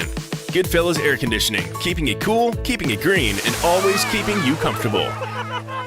Hey, Eugene, what's with the giant pile of scratcher tickets? With these scratchers, I'll win enough dough to enroll in the UberTube car repair classes and finally know how to fix your car right. Well, then keep on scratching, Eugene. Good luck on that, guys. But if you need a sure thing, check out Jack Furrier Tire and Auto Care. No appointment necessary, call ahead's welcome, or just stop by any of the 14 area locations. And check out our full page of promotions and discounts at jackfurriers.com. Jack Furrier Tire and Auto Care since 1960, here to get you there. Honey, our yard's full of weeds. Looks like a jungle and the neighbors are complaining. I know. I'm trying to get rid of them, but the product I'm using, it doesn't work. Oh. Not to mention, I don't have the time. But it's not just weeds. It's not? No, I'm seeing ants. Ants? Yeah, and spiders. Ooh, spiders. I know, and I think I saw a scorpion. No way. Yes way, and there's a pack rat in our garage. Ew. Okay, I'll call University Termite and Pest Control today. We'll get rid of all of them. Okay, honey, thank you. University Termite and Pest Control, locally owned. Find them online at bepestfree.com. Our Window Depot coverage of U of A basketball continues. This is the Meridian Wealth Management Arizona Gameday pregame show on Wildcats Radio 1290. Now, back to your hosts, David Kelly, the captain Kelvin Yvonne, and J.W. Madden. Buffaloes with the ball. KJ Lewis with the steal. Takes it away. Drives the lane. Goes to the bucket and lays it in. Great defense from KJ Lewis, forcing turnovers, creating his own offense. Final segment of the show as we get you set for Arizona basketball tonight at McHale Center. Wildcats and the number 3 Iowa State Cyclones. The first major contest for your Wildcats in the Big 12. And it gets pretty interesting after this because the Wildcats are going to play 4 of their next 6 games on the road after this contest here at home tonight. Back-to-back games at Arizona State and BYU, not easy places to go win. A home return game against Texas Tech, which handed the Wildcats their lone conference loss so far. And then at Kansas State, home to Houston, at Baylor. So that's what you got coming up over the course of the next 6 games after tonight. So really a 7-game stretch here that's probably going to tell us a lot about who this Arizona team really is in the Big 12. Tommy Lloyd was asked, obviously you had this game on the horizon ahead of Colorado, a team that hadn't won in conference play. Asked after the game if he thought his team might have been looking past the Buffaloes at all. I mean, there better not be. I mean, if our guys are, the way our seasons went, if our team is looking past anybody, they're not in the right lane. And, I think the message was pretty direct from our staff on that. And, as competitors, I don't know if our guys – I know they didn't overlook Colorado. I just think they came out, and I think Colorado tried some things. And Colorado has some good players. They have some good players. They've been right there in a few of these games. So, if you come out and, if your coaches put together a game plan, and let's say, hey, guys, we're going to go do something we've never done before. We've been struggling. And it starts to work. You know what that creates? Belief. Excitement. That's why coaches do that. And I think they capitalized on that today. How about some numbers for you going into this one? Trey Townsend just needs 2 points to get to 1,000 points for his career. Caleb Love sitting at 939 points here at Arizona. He passed 1,000 points last year on his career. He can get to 1,000 points at Arizona. Man, we'll see. Could he put up 61 tonight and do that? That would be that would be the story. Isn't it 47? What's the record? Because Tabellis was close 47, to it. 47 is the record. Yeah. Yeah, that would be a historic night, to say the least, here at the McHale Center. I wonder how many people have 1,000 points at 2 different schools. Ooh, not many. That would be interesting. I might have to look that one up for sure. Is this a statement game for the Wildcats coming off of the win against Colorado, Tommy Lloyd? You won a game at home in the Big 12. Well, I don't think it's anything more than that. I'm not going to, make it as our season hinges on Monday, but obviously it's a great opportunity for our program, and we ain't even thinking about winning the Big 12, not yet. And you got to earn that right. You got to earn that right because anything else is just words, and I hate words. I like action.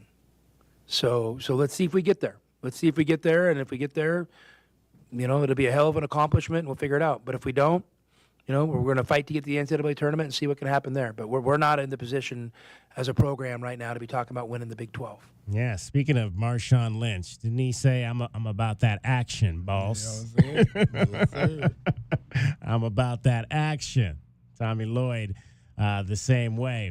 Sophomore KJ Lewis has increased his scoring from 6 points and 3 rebounds as a freshman to 10 and 4 so far this year in 8 Big 12 games. Lewis is third on the team in scoring at 10 points, and he's tied with the team lead with 33 assists in the Big 12 coming off the bench. So KJ Lewis has been putting up some nice numbers since the Wildcats got into conference play, of which they've won 7 of the last 8 games. Caleb Love, I mentioned, he's averaging 17 points per game for his Arizona career thus far in scoring those 939 points that he enters the game tonight against Iowa State. So just a few extra numbers for you as we head into this game tonight between the Wildcats and Iowa State. All right, let's give you our keys to the game.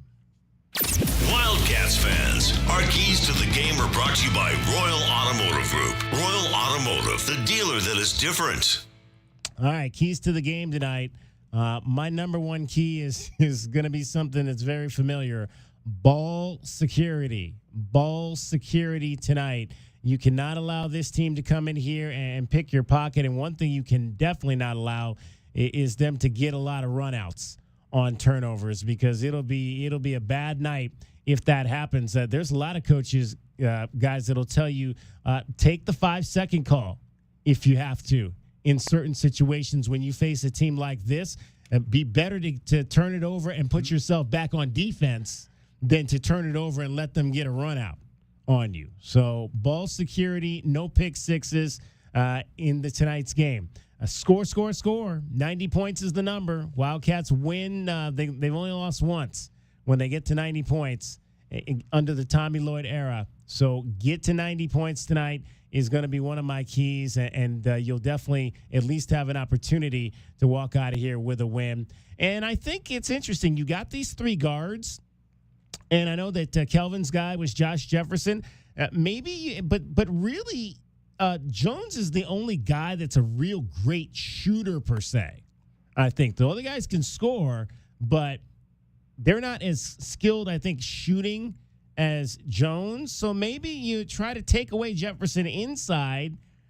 Jones might get his points, but see if those other guys, kind of like what we were saying earlier with Del Orso, maybe teams will take away Caleb Love and make a guy like Del Orso beat you. Don't let the big man inside beat you. See if those guards can make some shots early and play it that way if you're Arizona. So take away Joshua Jefferson inside, I think, is going to be my third key there. All right. I'll go to J-Dub so I can fix Kelvin's camera. Mine are similar to yours, DK. Number one, you got to win the turnover battle. So Iowa State's number 8 in the nation. Their turnover ratio, guys, is 5.3 to 1. They take the ball away 5.3 times to every one time they turn it over. Arizona, 90th, 1.8 to 1. Tonight, I'd like to see Arizona take the ball away less. So obviously, don't give up a bunch of steals to those handsy guards from the Cyclones. And also, got to have guys like KJ, Love, and JB get in the passing lanes themselves, cause some havoc on that end for the Wildcats. Number 2, move the ball. That's a really, really quality defensive team that's coming into McHale tonight. You can't settle. You can't stand around. You got to move the ball, cut hard, all those things. Typical 15-plus assists, at least, from this team tonight in order to get a win. And number 3, you got to make them work on offense. That's, again, a very efficient offensive team. Those guards are going to try to get past the first line of defense. Keep them in front of you as much as possible and always be there to help on the drivers. Don't leave open shooters, the guys who are, don't leave the guys with the green light open. I'd like to see maybe 45% or less from them. And I just want to be talking about KJ Lewis being a menace by the postgame. I want to be talking about how KJ Lewis was everywhere, all over the court. Those are my keys tonight. What were you saying in the break? KJ Lewis meet Mr. Lipsy? Yeah, well, all the conversation about, it's not a 50-50 ball because Lipsy gets all of them. Yeah, that's what KJ does for Arizona. So, yeah, make your impact out there. All right. Go ahead, Calvin. I think we got your camera fixed now. Yeah, and y'all got all my keys to the game. But my first one is this. You have to be aggressive to get to the paint to score. We have to put foul pressure foul pressure on their guards because that's how you get them out of the game. That's how you force them to go into their bench and make them a different team. I think you can't overhelp on penetrations. I think you have to really watch out for overhelping on penetrations and leaving guys open because now you get the pass back out to the wide open, what I call the free throw three, when you're wide open out there, and for that extra pass. These guys are very good at making that hockey assist, which now the guy is wide open now, so it makes it tough. And then I said, take care of the basketball. No overpassing, okay? Don't try to overpass. When you have a good shot, take that look. If you have a shot in spots you're comfortable in, take it, because overpassing today will cost you a turnover. All right, that's what we think the Wildcats need to do to win this game tonight. Wildcat fans, those are our keys to the game. Brought to you by Royal Automotive Group. Royal Automotive, the dealership that is different. All right, let's hear another scouting report here. This is going to be Taman Lipsey and Curtis Jones on Keyshawn Gilbert. Yeah, scouting report on Keyshawn, probably I'd say he's aggressive on both offense and defense, can create his own shot. He's a playmaker. He can get downhill and create for others as well. And then on his on-ball defense is intense. If I was scouting Keyshawn, I'd say he's going to get downhill and get to the rim and just go right through you like he a dog. Both of them, Taman and Keyshawn, defend at a very high level. So just make sure you're strong with the ball against them.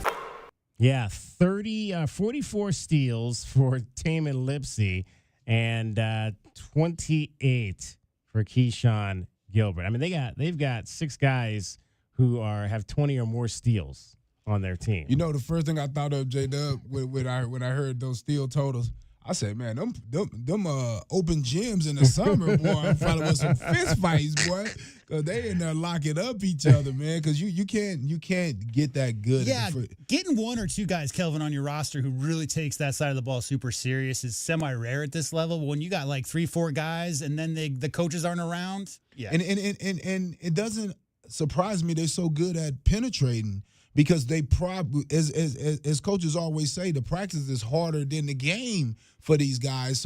Because how many teams have 3 defenders like those guys to be able to, switch in and out? So that practice is probably tough for those guys going against each other all summer, getting ready. So when they get in these games, it's easy to them.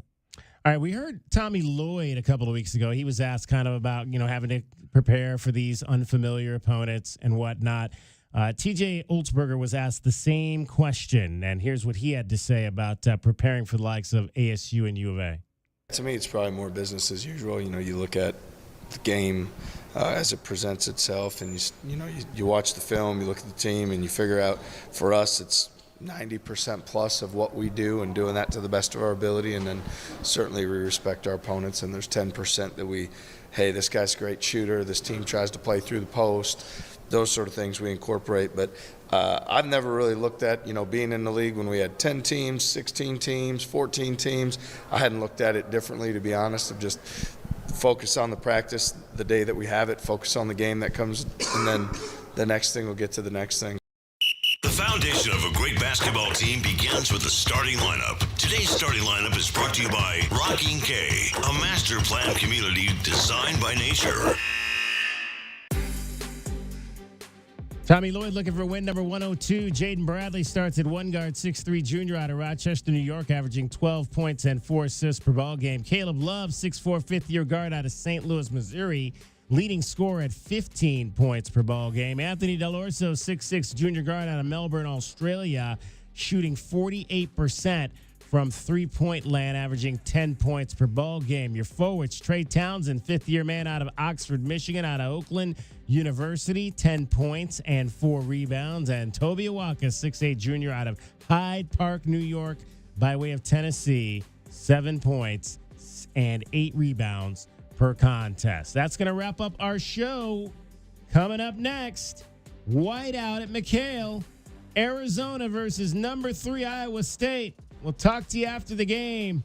Bear down, Arizona. Our Window Depot coverage of Arizona basketball continues. This is Meridian Wealth Management Arizona Game Day.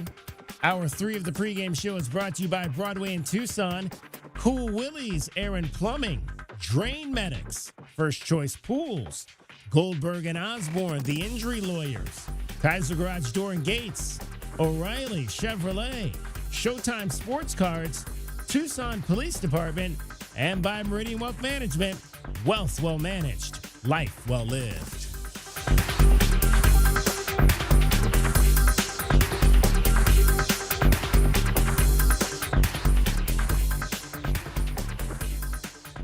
Experiencing the natural wonders comes easy at Rocking K. Nestled at the base of the Rincon Mountain foothills, enjoy stunning mountain views up close every day. In the top-rated Vail School District, Rocking K is close to work, shopping, and services. Tour 18 model homes by top-tier builders offering move-in ready homes and special incentives. LiveRockingK.com. Proud U of A radio broadcast sponsor. The garage is more than a place to park your car. It holds prized possessions, and for most, it's a bustling entryway to the home. That's why LiftMaster designed the first ever opener with a built-in wide-angle camera and two-way audio, so you can see what matters and secure what's inside. Ensure your family and prized possessions are secure with a reliable garage door opener that's built to last and powered by MyQ for smartphone control. The team at Kaiser Garage Doors and Gates are your locally owned LiftMaster professionals. Visit KaiserGarage.com to learn more. Osborne. The Eagle has more than 2,200